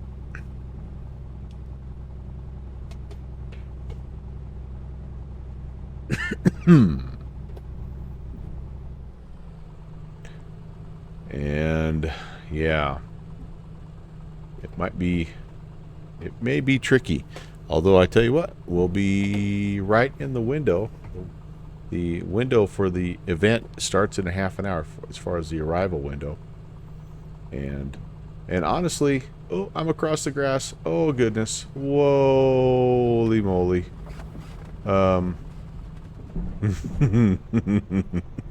Nobody saw that. Nobody saw that. I'm not opposed to bumping the time back just a little bit. I hope you guys are all taking a little stretch break there. Dang it, Ori. Why were you watching? I'm just testing the new bush tires I put on this Comanche. Oh my goodness gracious. All right, well, so up and out we go. Left-hand turn. Trying to find the VOR. We'll just we'll intercept it on the way out here. We should be fine. Past the terminal area here. Just taking an intersection departure. Mowing the grass. That's right. Tim Dog, you didn't see anything. I never deviated from the taxiway. Never. All right. Where the heck am I? Bravo. All right, I gotta see where I'm at. Sorry, guys. Let me gather my bearings here and see where the heck I'm at. West Virginia. I'm on Bravo, so I need to just go jog over here to Charlie, then I can take an intersection departure. All right, and then we're going to go off of this VOR, a 344, but I'm not going to fly directly to it. I'm gonna, let's see. Oh, that's almost at 344. Yeah, so I'm going to fly kind of north, like at 330 heading till I intercept it. So yeah, left-hand turn out would be good to go. All right. I've lost the airport already. Take a 45 and intercept it. Yep. All right. Jaeger traffic Comanche 816 is departing runway 5 at intersection Charlie. Will be left-hand turn out and VFR northwest. Hold on. One more thing. I gotta find my flight plan here. Flight plan. Flight plan.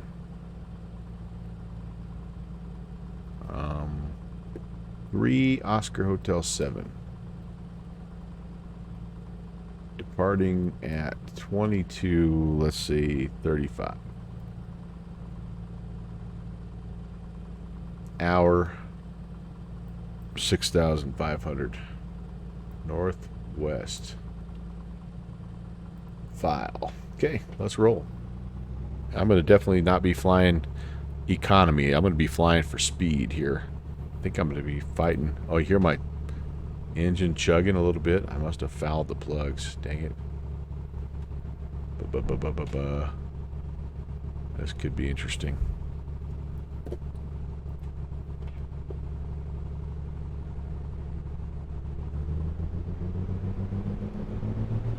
burn them off. Chugga, chugga, chugga. Little engine that could. Cannot hold the center line to save my life. I was the brake gear up.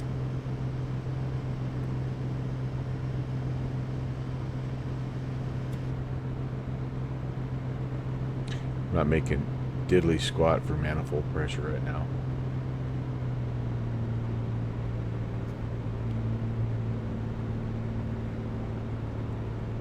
We look clear that way. Let's make the turn. Let's get out of here. 6,500. Papa Schmitty, you are in. Congrats to Resolated. Again, $25 gift card winner of our Septober giveaway. Combination giveaway for both months of September and October, since I missed September. Wasn't feeling good that day I had planned on it. And, kick off October. I turn off my carb heat. It is. I never turned it on, actually. You think I'm getting some icing? Or fouling? I don't know. I don't know what I'm getting. Need some light.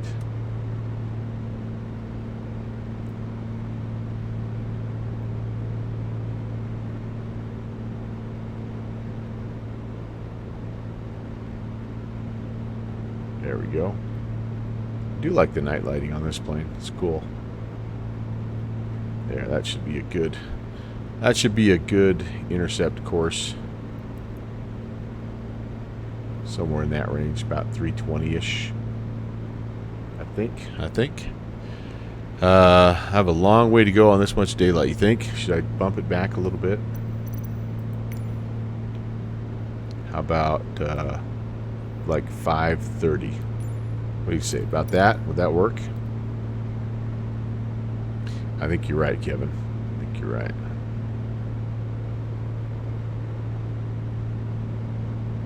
Yeah. Yep. Yep. That's okay. That's okay, guys.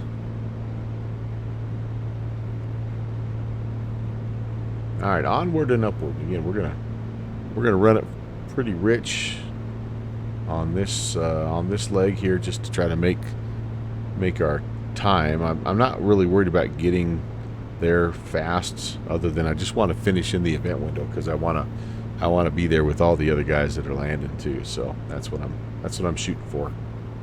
That's what I'm shooting for. Climbing up. I don't want to be about 340 here.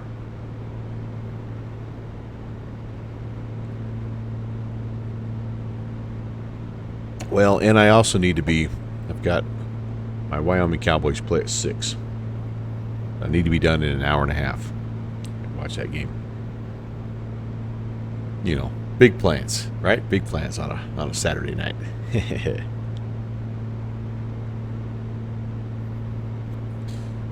All right, guys. Well, again, welcome. If you're just getting here, hello. Type exclamation point giveaway, and get yourself a ticket to the raffle for a $25 gift card. I'm gonna actually, what I'll probably do is this. I was gonna hand fly a little bit more, but I think I'll go to the AP, because I need to reach out to Mr. Resolated right now. Alright, let's go heading until we intercept that track. I'm going to watch this up to 5,500. I'm going to try to get a hold of my friend Resolated. He was our first winner, and kind of cool. He's a local guy, so one of my neighbors here.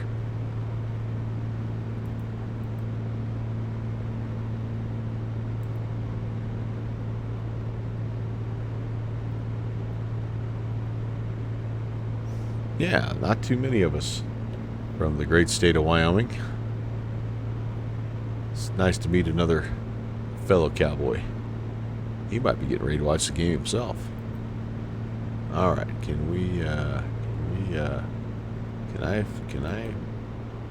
It's not letting me whisper you, Resolated. Resolated, if you're here, are we connected via Discord? For some reason, it's not letting me whisper you. I don't know why. Do I have to follow? Maybe there. No. Resolated, I don't know why. Arf, arf, arf. My dogs say hello, by the way. Not sure why I'm not able to message you, but let me know. Let me know if we're connected via. If we're connected via.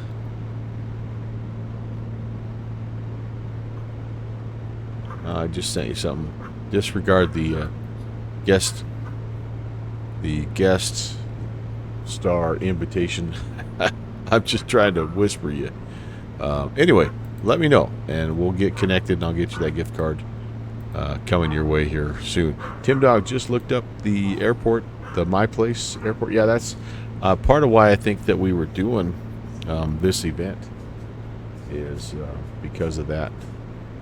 So it looks like a kind of a neat deal, right? Like just a little old airport, and they've been holding this fly-in for a while, just promoting GA.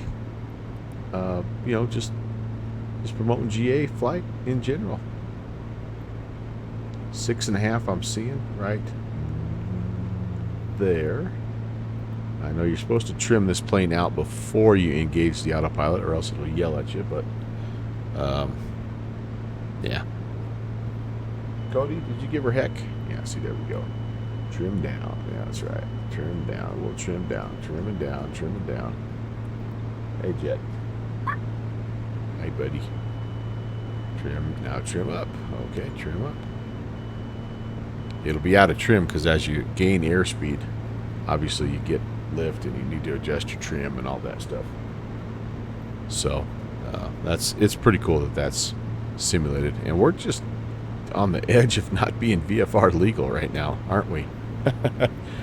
Well, if we have to, we'll go down to 4,500, and all we just have to make sure when we get to Columbus that we request a clearance through the airspace. Oh, actually, no, we don't need to on this one because of where we're going. Wait, yes, we do. No, we're going Appleton. So I don't need to go. I can go 4,500. Okay. Well, we'll stay here at 6.5 unless the clouds swallow us up. Then we'll go down to 4,500. I was thinking for a minute there we had planned on going direct to Columbus. Excuse me. And there we would have had to like get clearance because we'd be at 4,500. We'd have to get clearance through the airspace, but since we're not going there, then we won't worry about that. Okay, very good, very good. Here's the link that was shared. It's a Facebook link. The annual fly-in, second Sunday in October. That's right. Looks cool, looks cool. 3177 Coleman Road in Cardigan, Ohio. That's the runway we're going to land on, and we're hopefully going to find a place to park, and it looks like it'd be pretty doggone cool. Admission, please bring a plane or a side dish and a 2-liter bottle of pop to share. I love it. That's awesome. That is so awesome. World's greatest breakfast served till 0800 till the food is gone, followed by Ken's famous chili and hot dogs for lunch. That's awesome, dude. How cool is that, right? Come on, I'm not even I can't. I can't post because I'm not logged into Facebook anymore. That's way cool. Thanks for sharing that, Tim Dog. That's awesome, man. Trim down. All right, we're making hay while the sun shines. We are.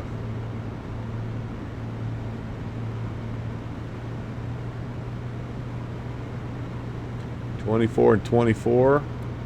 I didn't take on any fuel because we are over half a tank. And my cylinder heads are still showing a little chilly. Yep, that would be fun, wouldn't it? That's our friend, I don't know if you guys, well, Tim Dog knows. Most of you guys probably know. 8033 Foxtrot, November 8033 Foxtrot, our buddy Michael, who's also a Virtual USA Flying Club guy. And anyway, he's the one that set that event up, so he's always on the lookout for those kind of local fly-ins, stuff like that. All right, I'm going to descend. I'm going to descend a little bit here. Just trim down slightly. I'll pull back on the power just a bit so we don't overspeed. You're about 2.5 hours. That ain't bad, Tim. You'll have to go and tell me how the breakfast was. All you need is a side dish and a 2-liter bottle of pop. You're in, buddy. That's so awesome. So awesome.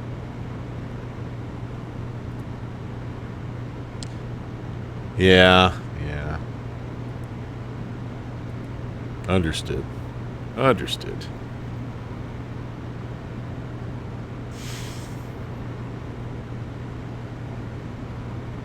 Well, this has been fun.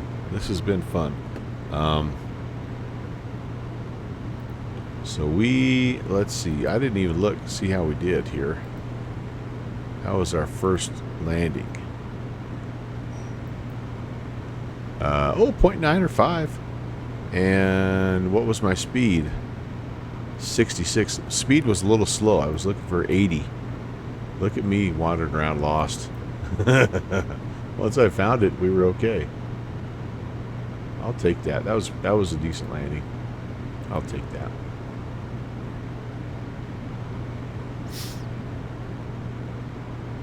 But you can see the challenge of finding this airstrip. Like, it's a grass strip hidden amongst the hills and hollers here in Ohio. So I don't know. It's gonna be interesting.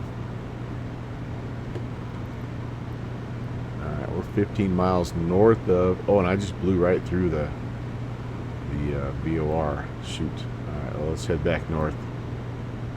Wasn't paying attention. I wonder if I can pick up Columbus yet. Or Appleton, I guess is what it is. That's on 1670. Let's see if we can pick that up. Nope. Oh yeah, there it is. Okay, cool. Even better, we'll just track direct to Appleton. And yeah, skip the middleman. 100 miles. 100 to run. We can do that. 5,600. Still descending. Looking for 4,500. Just want to stay below the cloud level here. And yeah, just enjoy the heck out of the scenery. No ATC. I'm going to check one more time just to make sure. Just to make triple sure. Yep, nothing in our general area. I think they're getting ready to do world flight here. Maybe they've gone already. Maybe world flight. I don't know. Rob Valkyrie's doing this event down here. There he is, in the midst of having some fun in his Jetstar 190, that Airbus A320. I tell you what, that guy, Rob Valkyrie, man, is an international man of mystery. That guy can go anywhere in the world and fly. He just fits right in. It's amazing. Apparently I've got a scenery out here I didn't know. Heli scenery. Oh, it's some sim add-ons airport thing. Interesting.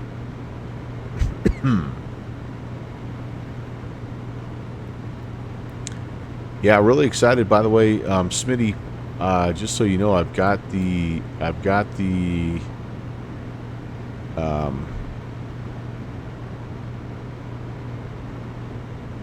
think this is your stuff here. The seaplane base is installed, buddy. So I'm ready to kind of go up there and do a little buzzing around in either the Beaver or perhaps the Kodiak on floats. I missed the sail that they had on the Kodiak on floats. Kind of bummed about that, but I may do the Beaver. But looking forward to getting up there. They look awesome, by the way. And yeah, thanks for doing that, because there's a real lack of good seaplane base scenery in Microsoft Flight Sim. Well, just in Flight Sim in general.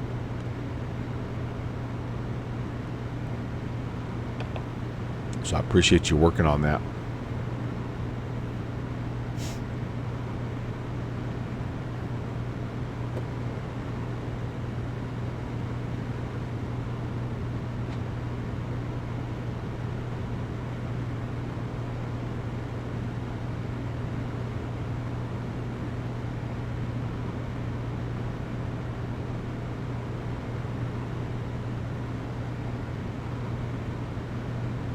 Speaking of November 8033 Foxtrot, it sounds like he is just about getting ready to do his pre-flight planning and stuff. He's flying, obviously, in this event as well. Not only hosting it, but participating in it. So if you have the ability, jump over, do some multi-channel watching, and you'll enjoy. If you haven't seen his setup before, you're really going to like it, man. It's a full-blown home cockpit that is resembles a Cessna, and man, it is nice. It is a multi-monitor deal, and it looks fantastic. So go check him out. He's way more entertaining than I am anyway. But river on the left is the Ohio River, and your town is upstream. Nice. Oh, very nice. Yeah, famous river. The Ohio.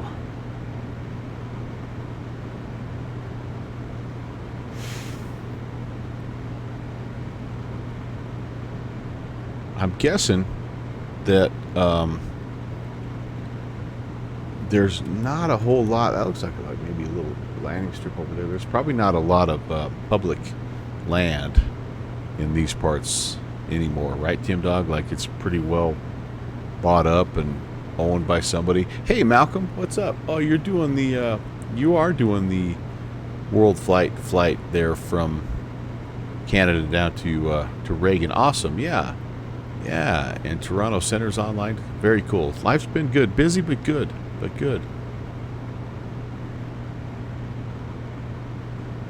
Yeah, I see stuff like this, and I'm just like, wow, if this is where I lived, you could hunt and fish all this, and very little of it would be landlocked and unavailable.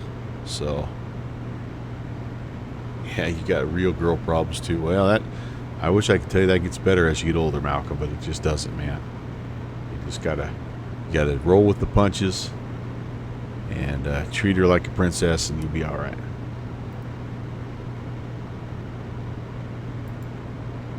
School going well for you, though, young man? Last time you checked, you had all A's, which is good. You still kicking butt? Taking names? Or are you spending too much time texting your girlfriend? Is that what's going on, Mr. Malcolm?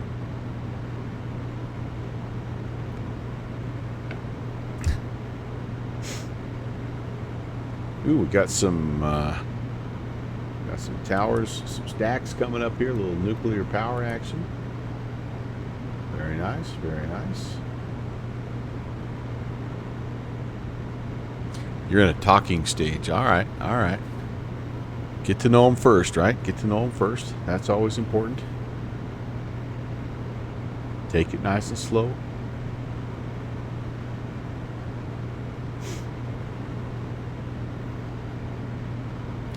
Well, I feel like whatever the chugging was, I think that kind of let up, which is good.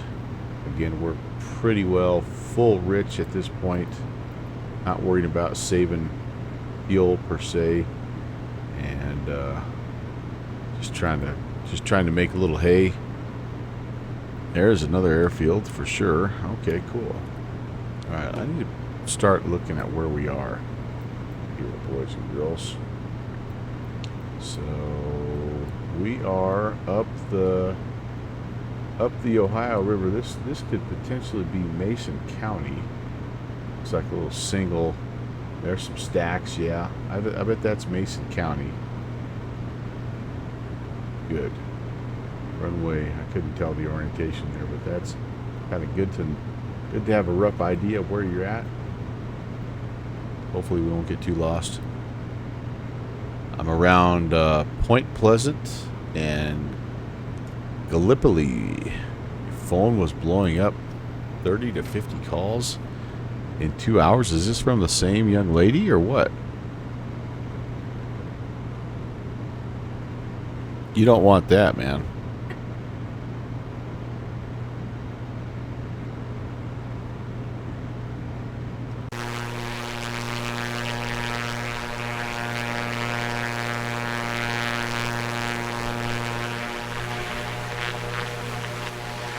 Gallipoli Police. Gallipoli Police. Gallipolis. Gallipolis. Pleasant and Gallipolis. Alright, there you go. Thanks for the local course knowledge there. Hate when I can't, when I have no idea how to pronounce something.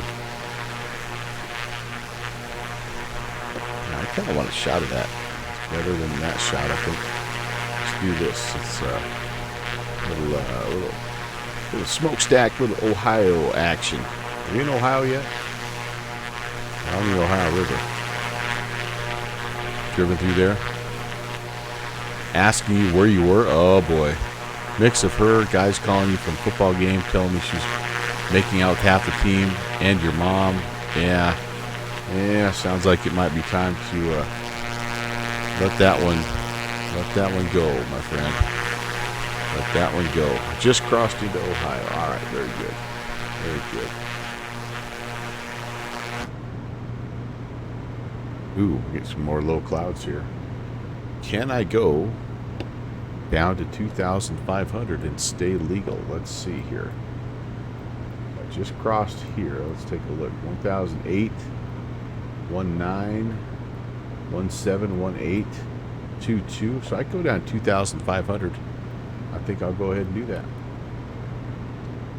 I will go ahead and do that. Yeah, Malcolm, one guy to another. Like, yeah, you want to walk away from that thing right there. Route 7's down there, and you take part of that to work every day. Oh, heck yeah, man. Yeah, Ohio is pretty cool. I've only been there once. I got to go to a coaching clinic one time in the Canton Akron area, and but we kind of got to go all over the place. One part of it was at Kent State, and then another part we actually got was hosted by the NFL, so they provided us a private party at the Pro Football Hall of Fame one night. It was really amazing. Got to meet Pete Rozelle, and it was cool. I had a lot of fun. A lot of fun at that. Only thing that I didn't get to do is we thought about going to Cleveland. We just didn't quite have time. I thought that'd have been really cool. Or you got to go. All right, buddy. Hey, you got to get that other ticket, man. If you win, I'll reach out to you. Thanks for stopping by, though, man. As always, great to visit with you. I miss hanging out with you, Revisional Darkwing. So have a good rest of your evening, good weekend. Tell your crew I said hello.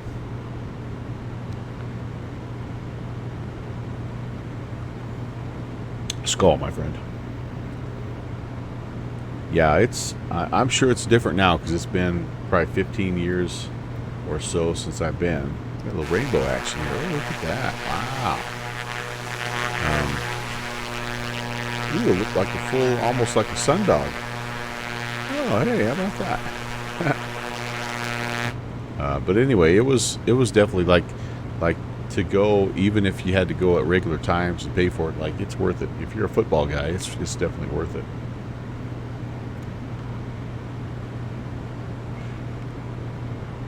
Yeah, see, we were thinking, Tim Dog, that was what we were hoping to be able to do, is go to Cleveland and go see the Rock and Roll Hall of Fame. But yeah, we just had such a full agenda, and it was pretty cool. I met a bunch of people from just a bunch of coaches, a bunch of high school coaches from all over the world. Made friends with a guy from Japan who was a really successful coach over there. His team played for their state championship a couple different times. They call it over there. Whoops, gosh dang it! Darn it! Didn't want to do that. They call it the Christmas Bowl because they play, and this is high school football, mind you. They play all the way through. If you make it all the way through your playoff run, they play their state championship basically on Christmas Day. So he sent me like his film. It was pretty cool, but them winning it, that was awesome. Met a guy from Canada. He drew up this crazy CFL play. You know, they've got 12 guys and everybody can be in motion all the way until the ball snapped. It was just neat. I really enjoyed it. It was just something a small town guy doesn't get to do very often.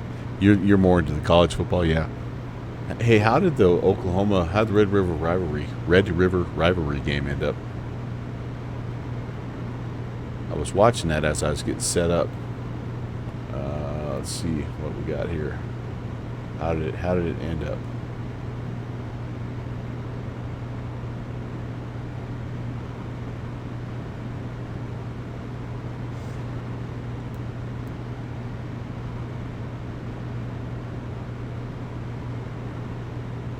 Texas versus Oklahoma. They were up 7. Yep, Oklahoma got them 34-30. Wow, what a game. What a game. Little upset there. I mean, Oklahoma's pretty good. They're ranked 12th. But Texas was having themselves a heck of a year. Wyoming played Texas earlier this year. Actually played them pretty well. They were tied going into the fourth quarter. Then they gave up 3 touchdowns. So that wasn't a very good way to finish. But I was really proud of how well they hung in there. They were doing it with their backup quarterback even. So that was kind of cool. But so Tim Dog, you're probably a Buckeye fan, then I would imagine. Yeah, and Texas got Alabama earlier, so they're good. They're good. That's a little bit of a surprise, I think. I don't know, but all right. What have we got? 61 miles to the Appleton VOR, and then from Appleton, it's a little bit of a left-hand turn for 26 miles, and I'm not feeling great about the visibility I've got here, but I'm still trying to map out just a little bit of a plan, folks, for what we're going to do. I mean, you can fly it straight out and track the DME and get yourself in the neighborhood, but boy, like I think one thing we're going to look for is, you know, the railroad track for sure. I mean, I'm not worried about being on like being on this track. I think it's fine. We may have a little gyro drift I need to check on just to make sure, but like tracking this for 26 miles is not going to be the hard part.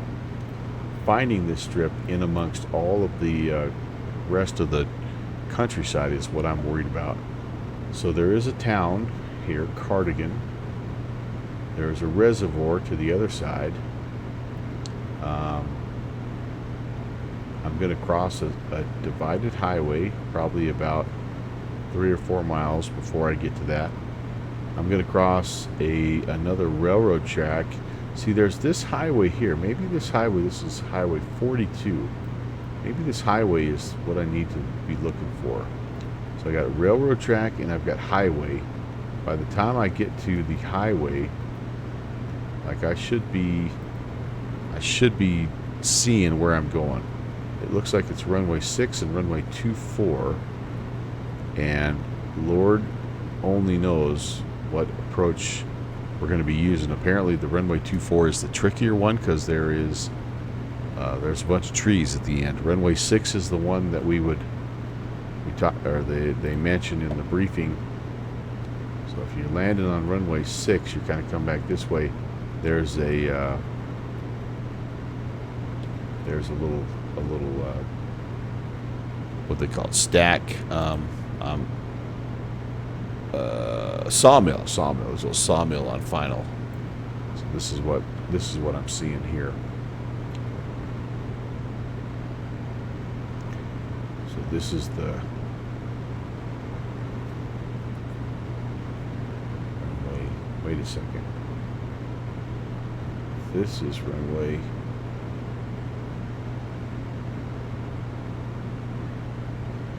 Or is this 24? 24 is the, okay, I gotta just look here. Runway 6 pretty clear. 24 is the one, I'm sorry. Either you can come in with the dog leg over the sawmill, or you can just slip and dip straight over the trees. So, yeah, that's what we have here. Let me zoom in on this just a little bit more here, so we can get a sense. Yeah, so, yeah, you can see the trees right here, or you can hit the sawmill. So, like, here's the road at Highway 42. Like, if we could get on a left downwind on 42, kind of take it out here past Beatty Road, see if we can locate this sawmill and dogleg it in. I think that'd be the place to go. Just make sure I'm on VATSIM and ask someone to put their strobes on. You know, that's a good idea. That's a good idea. All right, we're 2,500, guys. We are freaking skimming the treetops. But oh, this haze isn't helping us out. That's going to make it fun to also try to find, but it's just the way she goes. Real weather, just not real time, guys. We will just, I don't know. We'll do the best we can.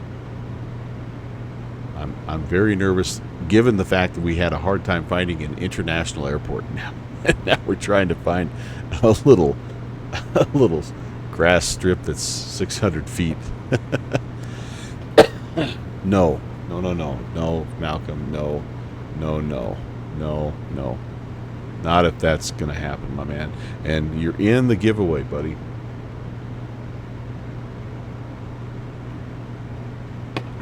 So many red flags, my friend. Keep fishing, dude. Keep fishing.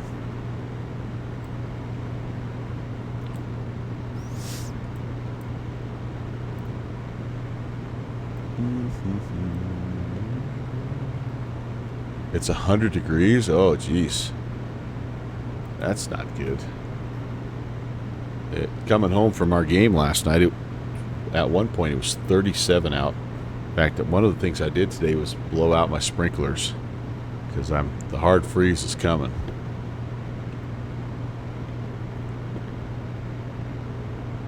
Hard freeze is coming.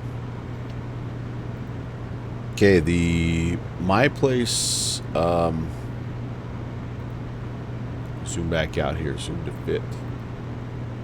Frequency is 2285, so let's make this adjustment here. We're still monitoring the regular frequency, the VATSIM frequency, but we're going to come over here because I'm anticipating the event window, the landing window started about 7 minutes ago, so I'm anticipating that we're going to hear some folks, and looking forward to that, by the way. And I don't know, again, if you guys haven't already, check out November 8033 Foxtrot. Yep, there he is. He's flying in, and it looks like our friend Jet Pilot Cinnamon is also flying in. Heck yeah, man. Let's go give Tree Fox some love here, okay? What a great setup he's got, and like I always say, a fantastic pilot and an even better man. So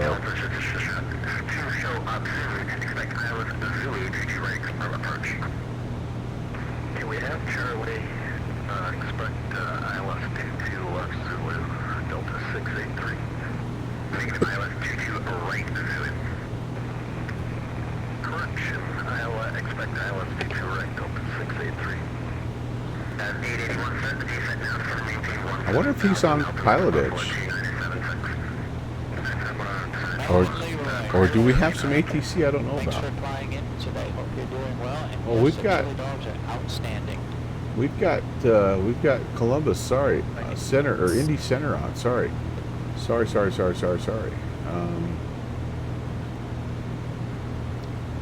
Okay. We departed Cheat River for our departure field because they're also having a fly-in this weekend, and I couldn't very well attend both of them in real life. So I at least wanted to give Cheat River some love on today. And then tomorrow I'll be That's able pretty to cool, roll my Cheat place River. fly-in. Oh, dang it. So we're able to kind of get 2 fly-ins in That's one pretty cool. event, I guess. One route. All right, Jaeger. Okay, where are we? Here to here. Okay, is that us? All right, that's us. Let's get Indy Center 1955 on here. Okay, I'm gonna minimize him because we're gonna. Sawmill approach, my place.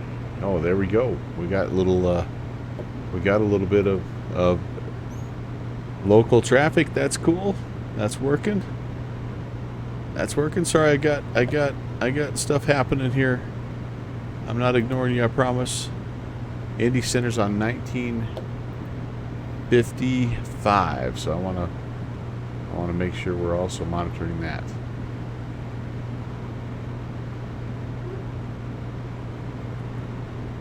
Roger, .com today. There we go. All right. Good deal. All right, so Malcolm. It wouldn't hurt that bad to call her. Okay, well, look, dude, if you know your answer before you ask the question, don't ask me the question. If you want my advice, man, I'm going to give it to you. But you got to be your... Southwest 2827, descend maintain. Got to do what you think is right, buddy. I'm working with limited information, though, man. So, you know what? It's take it with a grain of salt. All right, so let's see. We need to go say hey to our friend JPC, Jet Pilot Cinnamon, another first-class, upstanding gentleman. Get me MEL'd. And You can do a whole flight in a jet. heck of a great guy. Like I said, I've done it. I haven't done it in the 320 yet, but it is a possibility. And jet speed 345. I have your filed altitude as 310. Where do you want to stay at 29er? Yeah, we stay at 502.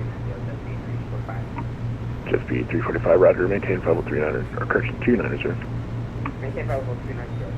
Buying chili dogs at my place? Alright. I don't know if my stomach would be able to handle that, but I appreciate the 4502. Would you fly Maybe I'll just take my dog without chili. Late coming on. Even then, my stomach's still going to be a little, but you know, it's just how it is. Region 4502. Glad you're enjoying the the shirt there, Mr. Leroy. I saw you wearing it during your stream. Glad they came out the way that they did.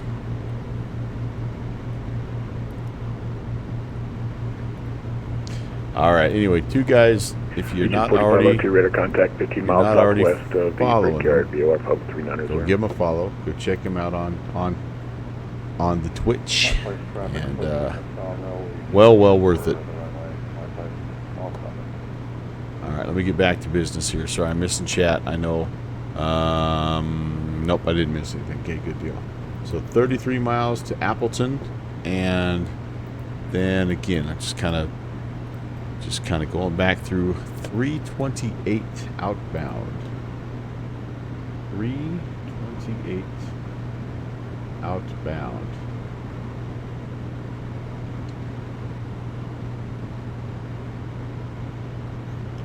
$29.28. That's what we have right there.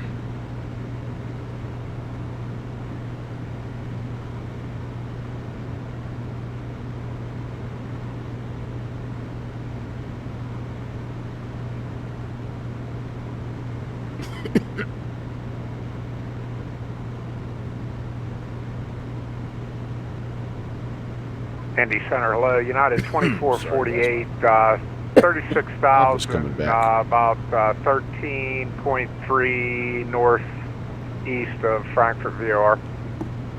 United 2448, radar contact. This is cool. just green, lush country. Are you, Tim Dog, are the leaves and stuff changing up here yet? I know that MSFS doesn't do a great job of that, but are you getting some fall colors up this way yet? Or 852 Tango Bravo, Indy Center. Yes, sir. We're about 30 miles east of Muncie, VOR. Nice. I know there's some add-ons 852 Tango Bravo, ready that contact. do that. Man, I wish they would just, like, that'd be a really cool touch in MSFS if they were able to do that.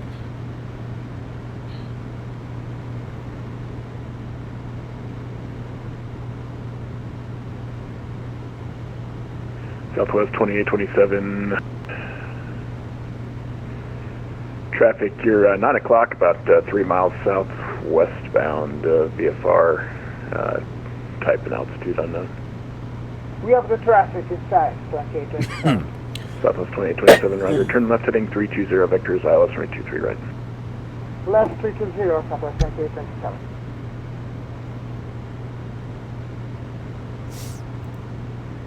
About maybe 15 to 20% changed. Gotcha. Yeah, it's about at the peak, I think, for us right now in the mountains, and there's even a few spots that are starting to get some snow up in the high country. So it's that time. It's that time, my dude. All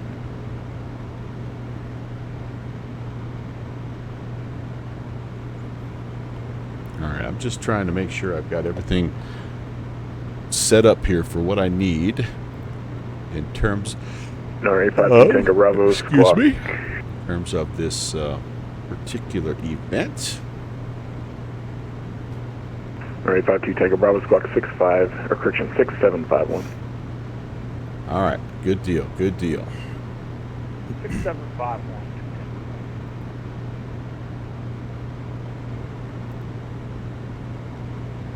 Southwest 2827, you're 5 miles from driver, turn left heading 260, maintain 4000 until established, clear for the ILS 223 right approach.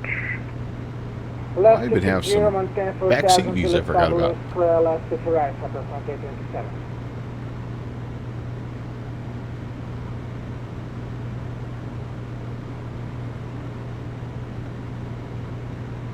Looks like there's a couple people who have made their way in.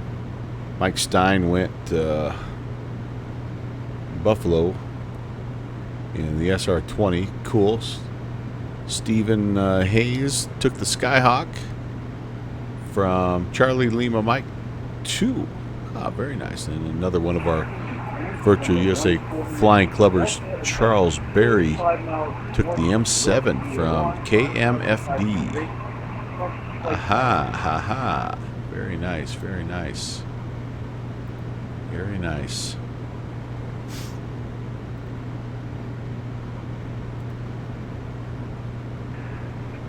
Indy Center, Mountain 8345 with you, ILS 23 right. 01496 Delta, Indy Center, standby. Mountain 345, Indy Center. Roger, do you have the airport in sight? I do. I can take the visual. Mountain 345, change to runway 23 your left, runway 23 left, clear for visual. Clear for the visual, 23 left, Mountain 8345. And Mountain 8345, traffic 6 o'clock, 5 miles, 737, runway ILS 23 right. Looking, Mountain 8345. Mountain 8345, runway 23 left, clear to land. Clear to land, 23 left, Mountain 8345. 01496 Delta, figure type aircraft. My place traffic, Dimension 124, my trailer is about 10 miles to the north. You can overfly and join a left downwind for runway 24.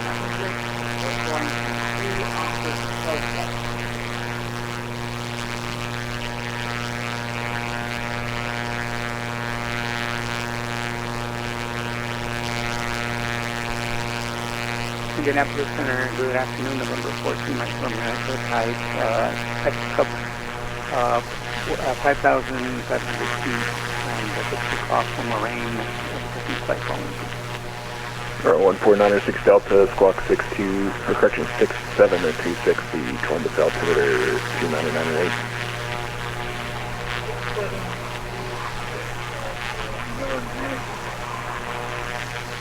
2827 in the Indianapolis wind. 3001 gust 21, runway 23 right, clear to land. Super out of land, September 2827. And who is that calling off Marine looking for platform? Oh yeah, it's November 42 Micro Echo type, Aki Club.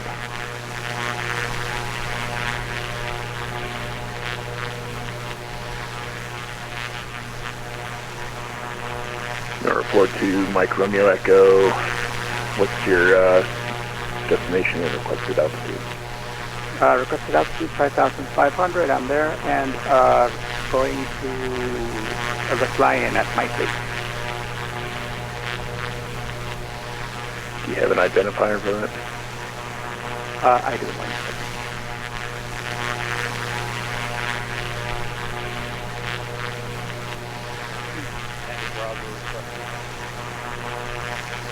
Right 52 Tango Bravo, center positive progression, maintain 5,000, the Indianapolis altimeter 3008.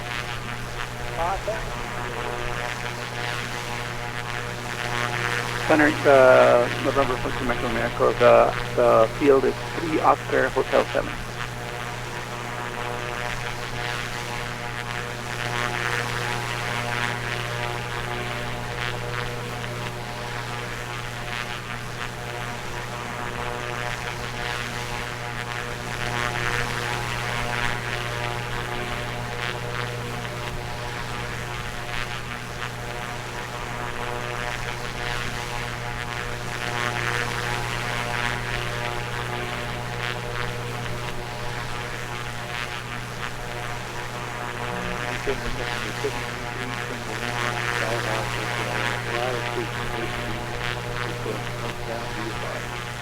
Center 42 Mike Romeo Echo, squawk 4066, Dayton altimeter 3002. 4066 for Micro Romeo. Number 733 Tango Lima, Indy Center, Roger. Had to go Are you run ready a to quick taxi? errand there, so glad to see I'm still flying. Or I'm 733 saying it goes from Tango Lima runway cold to hot 27 to taxi to Alpha. no in the middle. Altimeter is Yeah, so you're 2999. freezing in the morning and sweating by the time you go home. That's no good. Cooling off up in Cleveland, he says. Yeah. And you get that crazy lake effect weather up there too, don't you? I remember right? Are you talking about that? Tim says 49 right now. I wonder what it is. My place traffic, Comanche 124. My Charlie is overflying the field to join a left downwind for runway 24, my place. 24, okay, that's what's going on. I'm showing, yeah, it's beautiful right here, 68 right now. Just a gorgeous day today. Gonna be in the 70s through the rest of the weekend. A little bit of rain, kind of lows in the, or highs in the 40s on Thursday, so yeah, it's that time of year. Dinner was wonderful. Did you win? Not yet, but we gave one out. We're getting another one ready to give out here in just a few minutes. So, Mike, if you haven't already do it again. Retype in exclamation point giveaway. That should be up by the, or it's up on the bench there by the door, Mom. And Indy Center, Mountain 8345, looking for the cargo ramp. Dang it. Sorry about that, guys. I hope I'm not My coughing. place traffic, Comanche 4, my Charlie is left down, runway 24, my place. 8345, which cargo ramp you looking for? The FedEx ramp? All right, I'm going to come off of the monitoring center because we're getting close enough now that I need to really pay attention. Looks like everybody's flying. Well, I shouldn't say everybody. Looks My like place traffic, Comanche 4, my Charlie left base, runway 24, my place. Yep. Left traffic 24. That's what we're going to try to do as well. One last little quick check here before we make our turn. 5 miles before we make this turn. And my place traffic 1,298 feet. So we are basically at pattern altitude. I mean, another 300 feet down and we're there. So we're going to not plan on really descending. We're really going to look for that highway My place traffic, Comanche 42. 124, my Charlie, final, runway 24, full stop, my place. And yeah, hopefully we can get her on the ground and get her shut down and finish the night in style. Been a fun night. Thank you again, guys, for hanging out.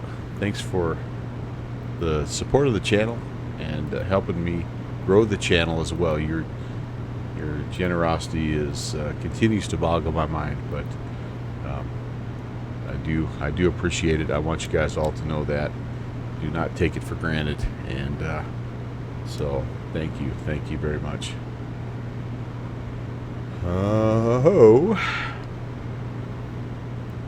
Get close here. We're gonna fly this outbound track 26 miles, so we'll just kind of watch that sucker. 326. Wait a minute. 326, yeah, 326. Get to the cone of confusion. I'll pop it on heading mode, and we'll center it back up. We'll see how we do here.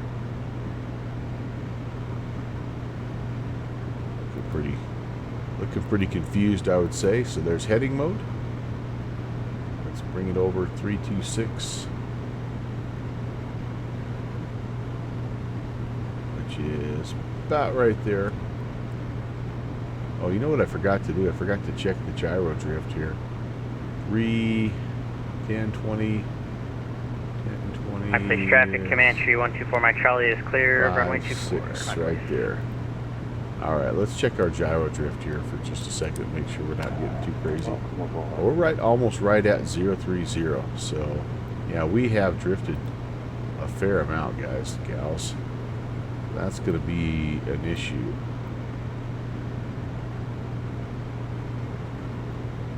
Okay, we may have to do that a couple different times, guys. We may have to do that a little bit to get it where it's supposed to be.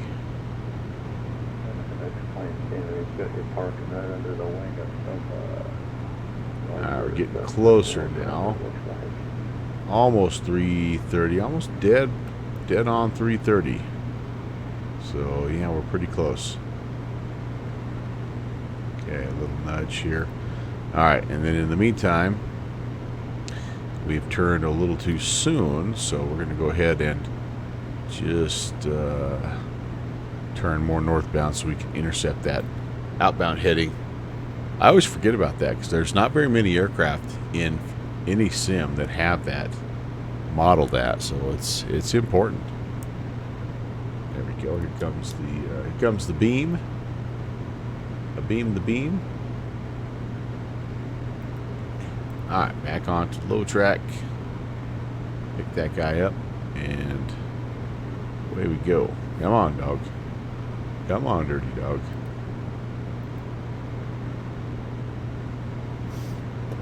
And then again, we're looking for 26 miles. So we're already about 4 out.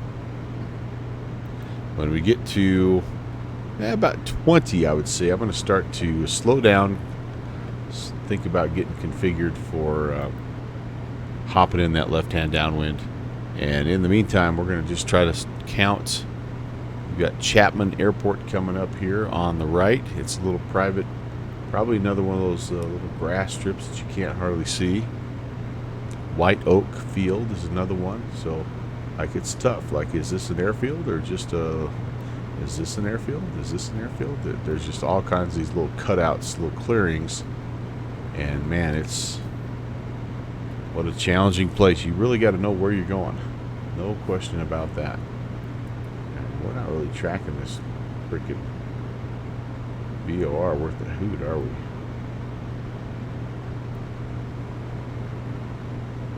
Not at all.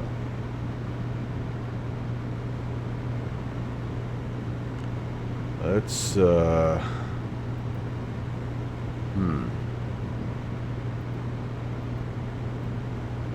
heading mode. About ready to take it off autopilot, to be honest with you. See if we can just fly it. I think we will. Let's just try to fly it. Let's see how we do. So, apologies in advance. I'm going to be a little less interactive probably with the chat, but we'll see if we can hand fly this needle for the next 20 miles or so. See how we do. See if we can hold altitude and course. It's not exactly the most super challenging weather day, so I should be okay. But you know what? Let's find out. It's been a while since I've hand flown the Comanche, so it's sure to be entertaining. Runway 28. Spin that around here. So we'll be looking for railroad tracks. We'll pass a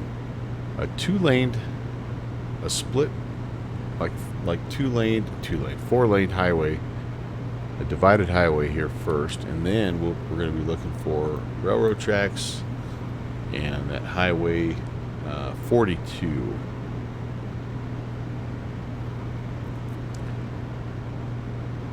Let's see how we do.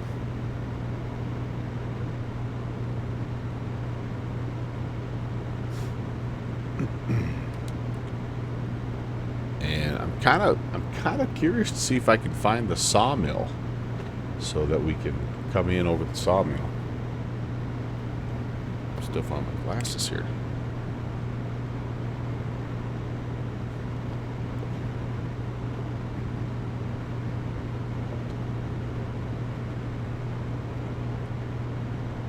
Let's go back to center here. Have some chatter. Not just me. Air 531 Juliet Kilo, runway 28 left, taxi get Charlie 1.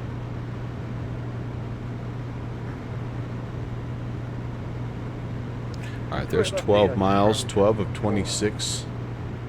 Again, we get to 20, I'm going to start to slow it down, get into flaps range.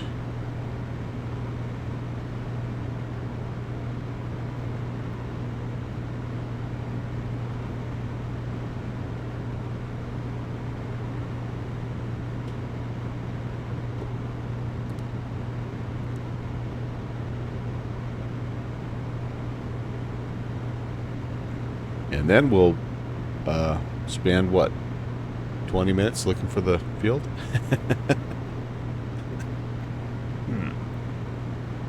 Excuse me.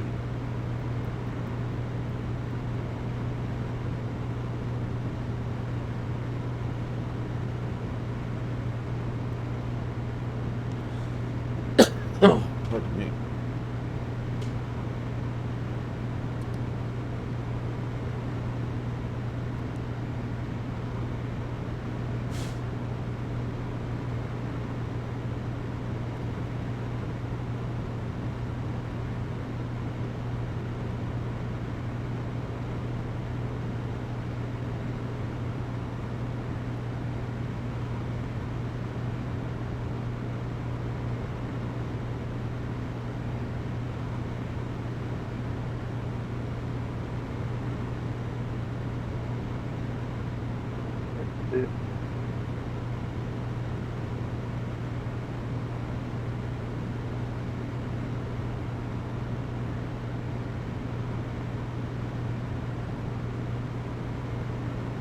There's the divided highway right over the top. Okay, cool. So, yeah, we're looking good, guys. We're looking good. This looks like an airfield. There's not really one on the sectional here, is there? No. Okay, so, and 17 miles. Yep, so about 2.5 more miles. We'll start slowing it down and getting ourselves ready. We'll probably report. My place of traffic, Comanche 816 Delta there. That's is right. You make 10 it next miles right, to and the then southeast of the Charlie field. 1 to the 2,400 inbound. My place traffic. Roger that, we only heard you say taxi 28 right, Charlie 1, so I think anything else after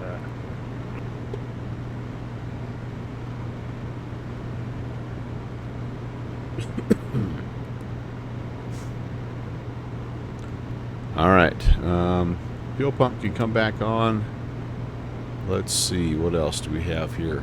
Carb heat as required mixture is already full rich. RPMs will come forward here in just a second.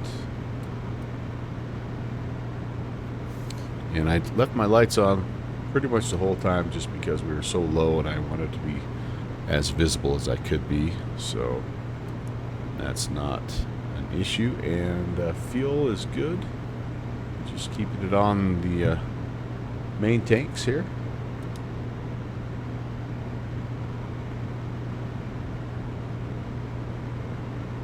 Yes, you're right to be nervous, because yes, I did land the Metroliner wheels up just a couple days ago. So yeah, I didn't gumps.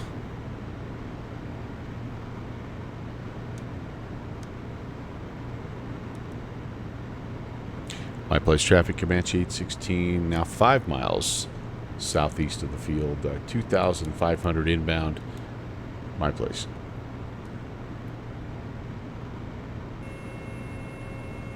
Alright, you're going to have to listen to the gear horn. I do see somebody kind of cutting across. Looks like he might be on a left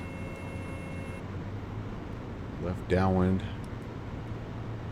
I do see some other lights down here as well. I don't know if that's traffic or not, but we're slowing. We should be good to go. My place, 9,700. So we can go down to 2,000 here and be okay. So we're going to follow that traffic in. My place traffic, Comanche 816 is about 3 miles from the field. We're going to jump in a left-hand downwind runway 24. My place field. Is he turning? I've lost him. Turn base, maybe.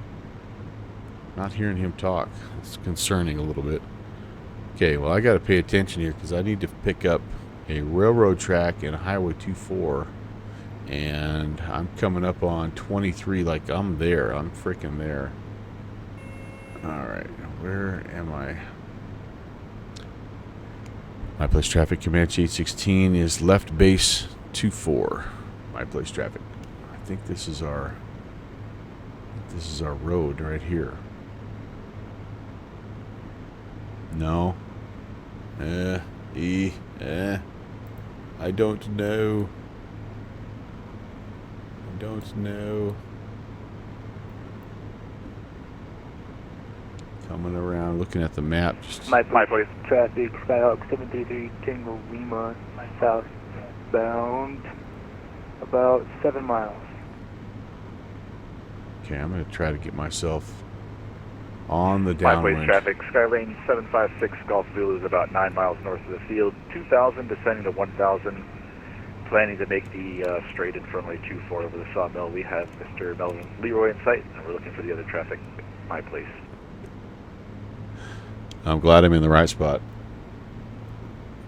I'm following you. Oh boy. Oh boy. Comanche November 143 Echo, roughly 3 miles from the field. Trying to figure out where the field is. And Comanche 816, we're also looking for the field at 2,000.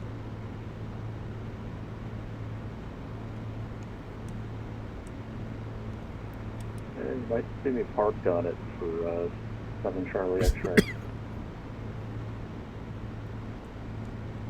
All right. Boy, this is going to be tough to find, you guys. Holy moly. Oh, my goodness. Oh, there's something. That's not it, though. There's no way. There's no way.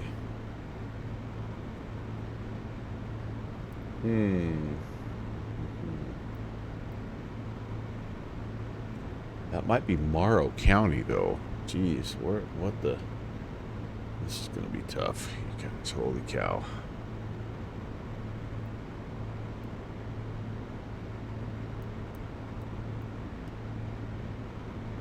Yeah, boy, oh boy.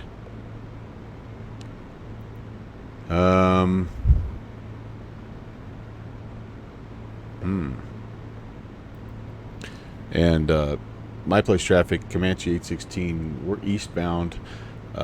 Did not see the field. We're going to just continue eastbound here. We'll let any traffic behind us that knows where they're going kind of get in the pattern. Then we're going to turn back westbound and overfly the area at 2,500. My place, traffic, Skylane 756 Golf Zulu. We're now 5 miles north of the field, 2000. We're going to fly the right-hand dog leg over the sawmill into 24 low pass, and then we're going to join a left downwind. All right. So he's coming down through. I'm going to start turning back then. 7 Charlie X-ray on the field. If you hear me, let me know. You might see my airplane on 7 Charlie X-ray parked on the far end of the runway. Yep, Charlie X-ray. We're looking for you, Comanche 816. All right, good. Comanche 4-3 Echo circling over Cardington currently. Gonna head back to the west for my place at 2,500. I think that's him. And traffic over Cardian, Comanche 816, we've got you in sight. I think he's got a turn, though, back westbound. Now, for us, we're a little slow.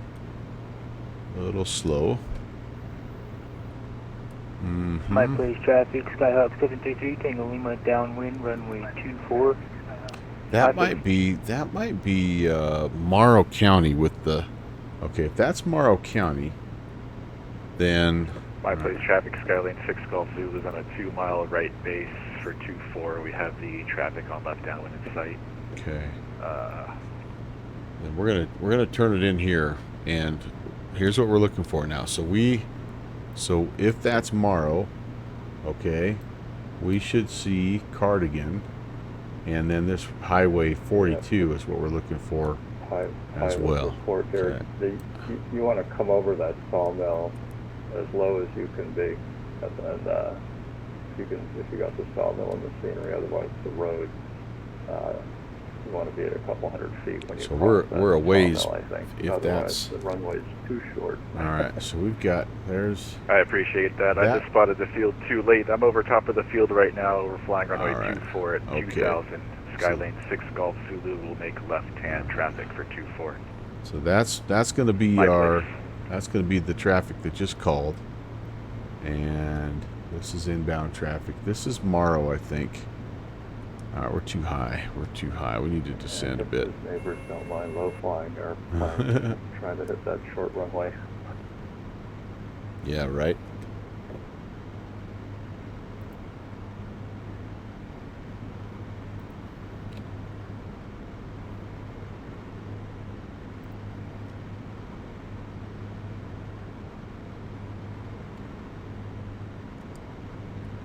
Well, my place, traffic, Skylane. Maybe 6 that's Golf Morrow. Zulu, turning left Okay, crosswind, that might be 24, Morrow.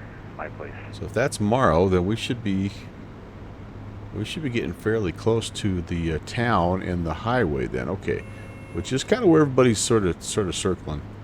My place, traffic, Comanche 816 at 2,900. Looks like we're just east of the fun, and we're going to also overfly and join a left-hand pattern 24. We've got both of the aircraft in sight.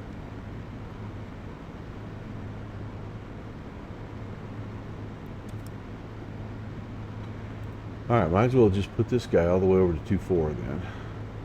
My place, traffic, Skyhawk 733, Tango Lima was on the wrong frequency. I'm flying a left base, runway 24, my place. That might be that guy right there. My place, traffic, Skylane 6 Golf Zulu, left downwind 24, my place.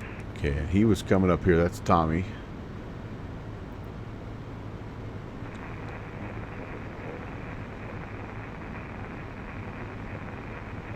Okay, he's going. This is the guy coming in, so that's a pretty good bead for us here, I think. All right. How the heck do you know?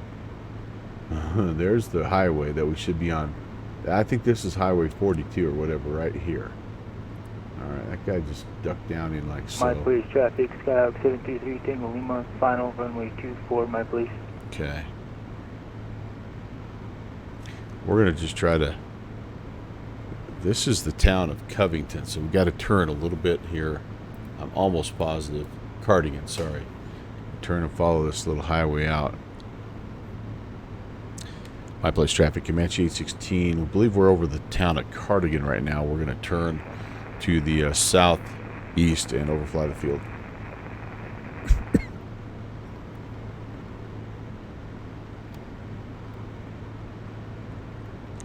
All right.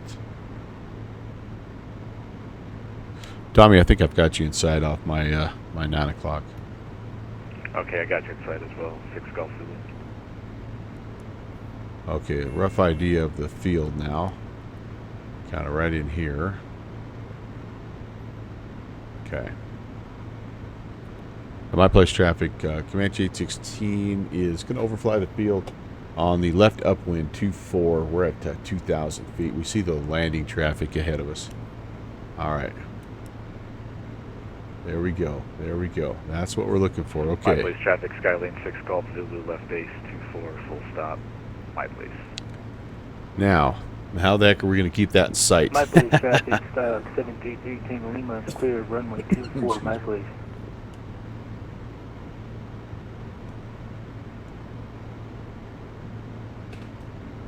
All right, what am I looking for here? There's got to be something. So the sawmill would be over here somewhere. We got to be a heck of a lot lower. That's all. That. Either way, if we're doing sawmill or just slip and slide over the trees here. All right, but okay. So I see like a little bit of a patch Echo, here. 2,500 turning left base, runway 24. All right, left base. He's behind us. Okay. I don't know how we're going to keep this in sight. We're going to give it our best shot. Our best shot. Oh man, what a tricky little spot to find. Holy cow. Wow. My place traffic, Comanche 816 is over the field, turning left, crosswind 24. Sorry, my place. My place traffic, Skylane 6 Golf Zulu on a 1.5 mile final, runway 24, full stop. My place. Okay.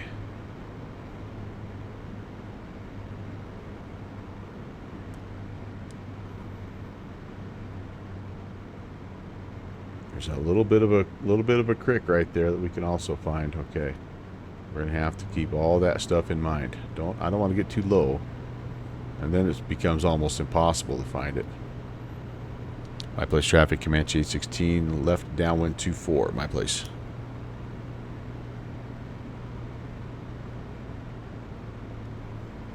Let's keep it tight. Let's keep it tight. There's approaching traffic. Comanche 43 Echo, following the traffic on final. Our guy fly, over there. fly over the runway 24. Comanche 5. Oh, that's Morrow County. Where are those guys coming in here? I'm losing it. I'm losing it. I think we're right there. We're right there. Right there. Okay. I'm not going to hit the sawmill. That's all I know.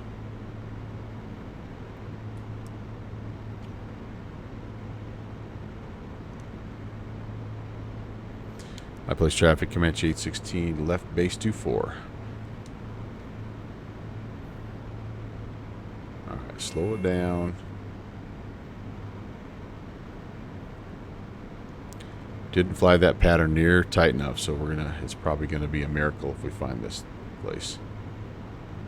It's right there. But can we get lined up? That's going to be the My place traffic, Skylane 6 Golf Zulu is clear of 24. All right. I see the traffic coming in here. Comanche 43 Echo is going to fly over 24 for upwind. My place traffic. At my place, we have that Comanche in sight. Yeah, we're turning final 24, Comanche 816. All right, there we go. We got it, actually. Traffic, November 42, Mike Romeo Echo Cub. 2,500 feet, 10 miles to the southwest here. Inbound for left traffic approach for runway 24. Okay, I see the runway. Second notch of flaps coming in. Let's slow it down, boys. Here we go.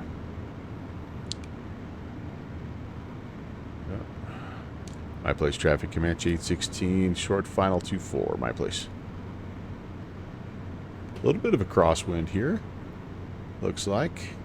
Kind of crabbing to the right just a bit. I'd like 100 if I could. And get it down to 90 over the numbers, as it were. But I'm a little slow right now. A little slow.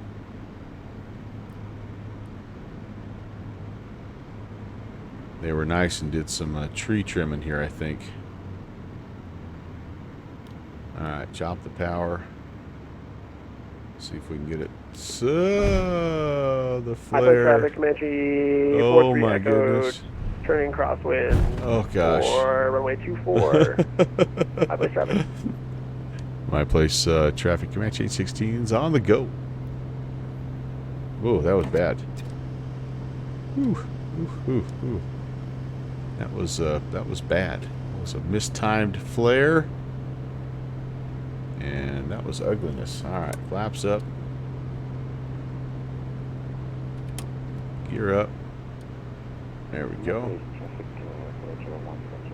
Let's make our climb out here, guys. Let's get back up to pattern altitude. Woo, woo, woo. Time to hide your phone. You just missed the all-time worst landing there, Malcolm. Holy moly. Alright. My place traffic, Comanche 816, left crosswind 24. My place. Alright, well, we got an idea of where we're at anyway. That's good. We just need to time our flare better. My place, Comanche 43 Echo. Left downwind 24.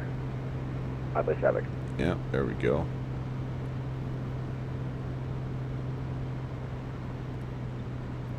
Keep it in sight. There's the approaching traffic. Nope, that's just a beacon from another field. That keeps confusing us.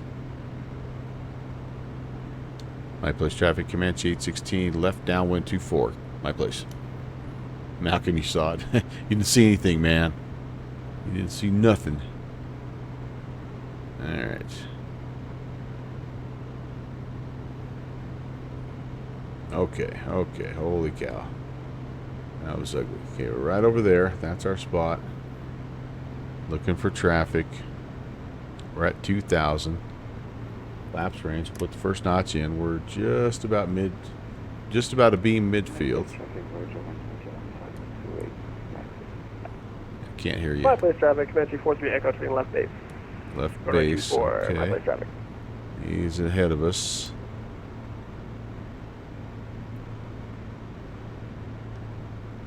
Or a little bit. Yeah, we're right over there. Where's the traffic? Not seeing him.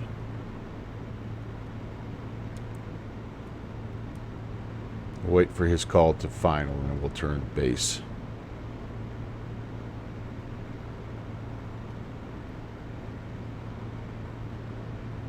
Yep, still just right there. Right there. We're good. We're good.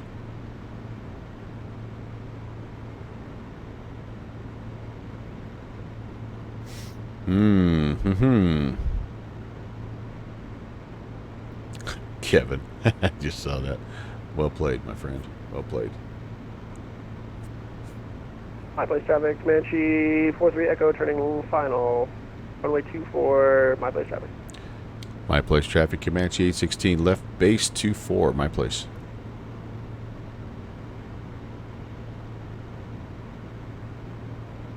Okay. Have I lost it? Nope, it's right there. There's the hangars and everything. Okay, let's start the descent here. There's my traffic on final. Okay. There's another plane coming in on final, but we're gonna sequence ourselves in ahead of that guy. Gear. We're really high.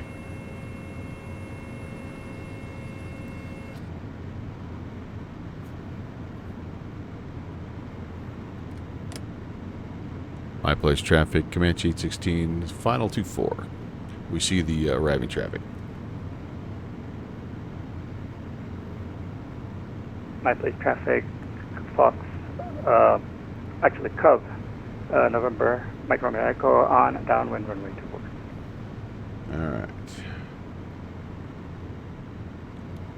We're almost over the sawmill here, aren't we?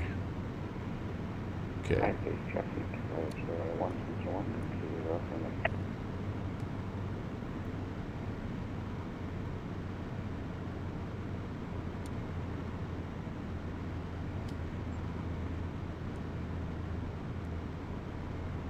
Okay, that guy's getting down ahead of us here. Boy, we're really fighting a crosswind. Holy cow. Not that that was the reason for my last poor landing, but it definitely doesn't help.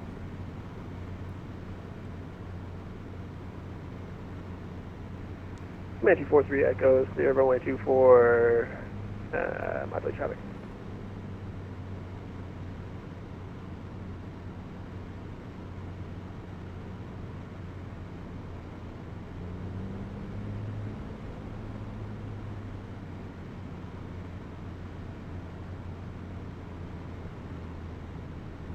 Keep a little power on here. I gotta get the nose turned. Ooh. Ooh, get the wing down. Get the wing down. Alright, there we go. Yeah, another bouncer though. My place traffic, Cub, Mike Romeo Echo on base runway 24. My place. Well, a little bit of a bouncer, guys. A little bit of a bouncer. Definitely rusty. But we're down. That's acceptable. I mean, a little bit of a bouncer is not going to hurt anybody. My place traffic. Comanche 816 is clear at 24. Whew. Alright, well, you know, what the hey. My place traffic. Skylane 756 Golf Zulu is taking off 24 left close traffic. My place.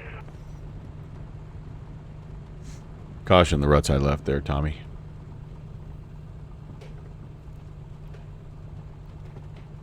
Alright, we're here. Is this where we park? I think we park on the other side, actually.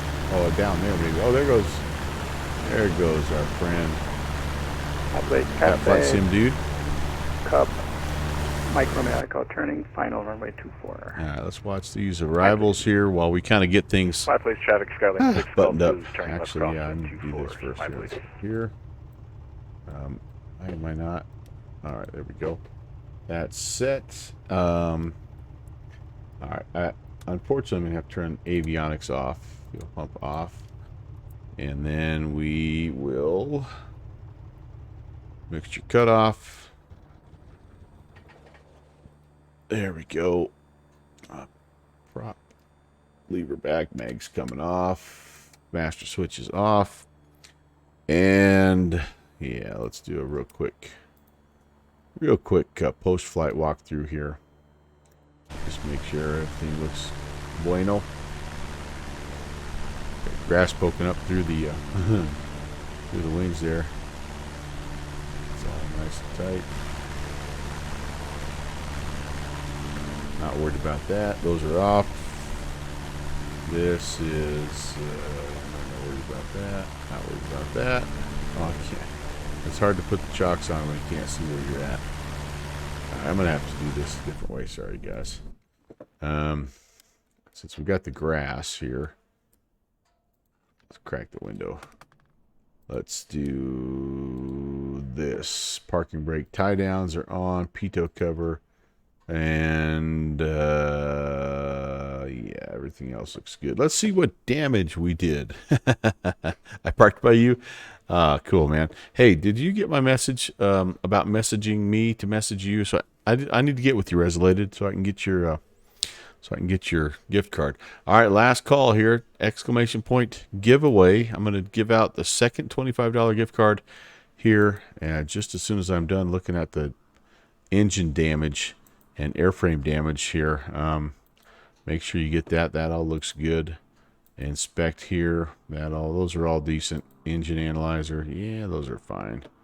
And electrical systems, yeah, I think we're good to go there. All right. Let's do it. You guys, thank you again so much for participating, and let's keep it going. Here's to another great month. Here comes the winner. Good luck to everybody. Second gift card giveaway is Smitty Papa. All right, Smitty. I will get a hold of you, my good man, and And friend all, I'm so sorry. You just missed out on the deadline, but fear not. We will be doing another one here next month, I'm sure, in November. So anyway, thank you though for the participation. Thanks for being here, and everybody, thank you. I'm gonna kind of tidy this up here. I'll reach out to you, Smitty Papa. Resolated.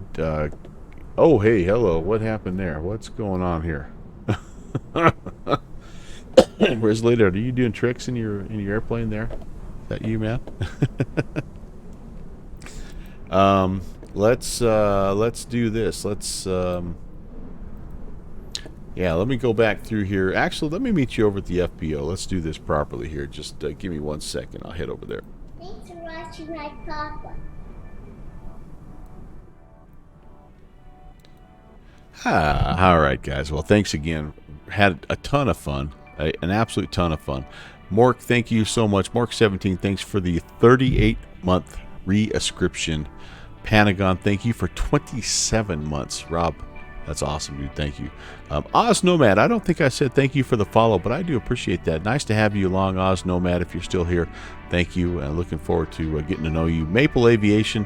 Oh, Maple must have come in with the raid when I was taking a little stretch break there. But Maple Aviation, thank you so much for the raid. Welcome, Raiders. If any of you are still here, you really saw kind of a true picture of what kind of a mediocre pilot I am, but we have fun nonetheless. Rock Valkyrie, thanks for 34 months re-ascription. Melvin Roy. Chewy! Hey, Chewy, how's it going? And then, of course, Resolated, thank you also very much for your re-ascription. And, really appreciate you guys coming around, hanging out, and doing your thing. You've been lurking? Oh, yeah, man. Yeah, you just saw like an absolutely hideous first approach. In fact, I wonder what it's going to even show. Holy moly. Yeah, maybe it was... Nope, it has both. It has all 3 touchdowns. So the first one... Nope, that's not it. I can't even tell. One of them I just bounced the holy living crap out of it. I don't know. None of them show horrible G's, but I actually bounced both of the landings.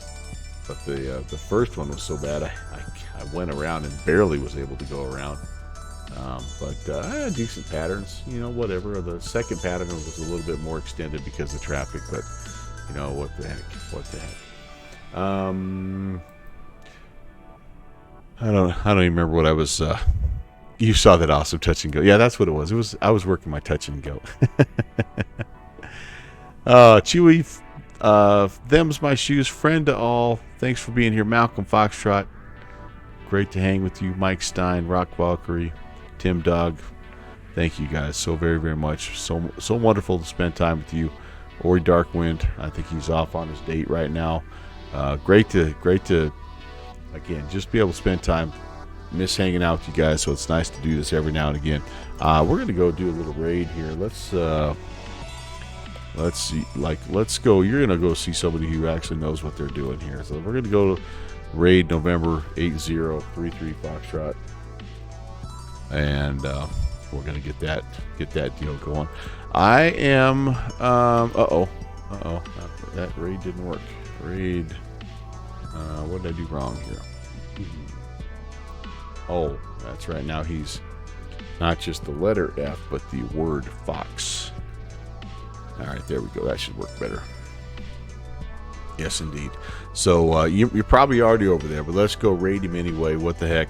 And I have Monday off until later on, so I might do something Monday early. I'll let you know, guys. But anyway, thanks for a wonderful flight. A great way to spend an afternoon. Can't wait to fly with you again. Have a good remainder of your evening. We'll see you real soon. God bless.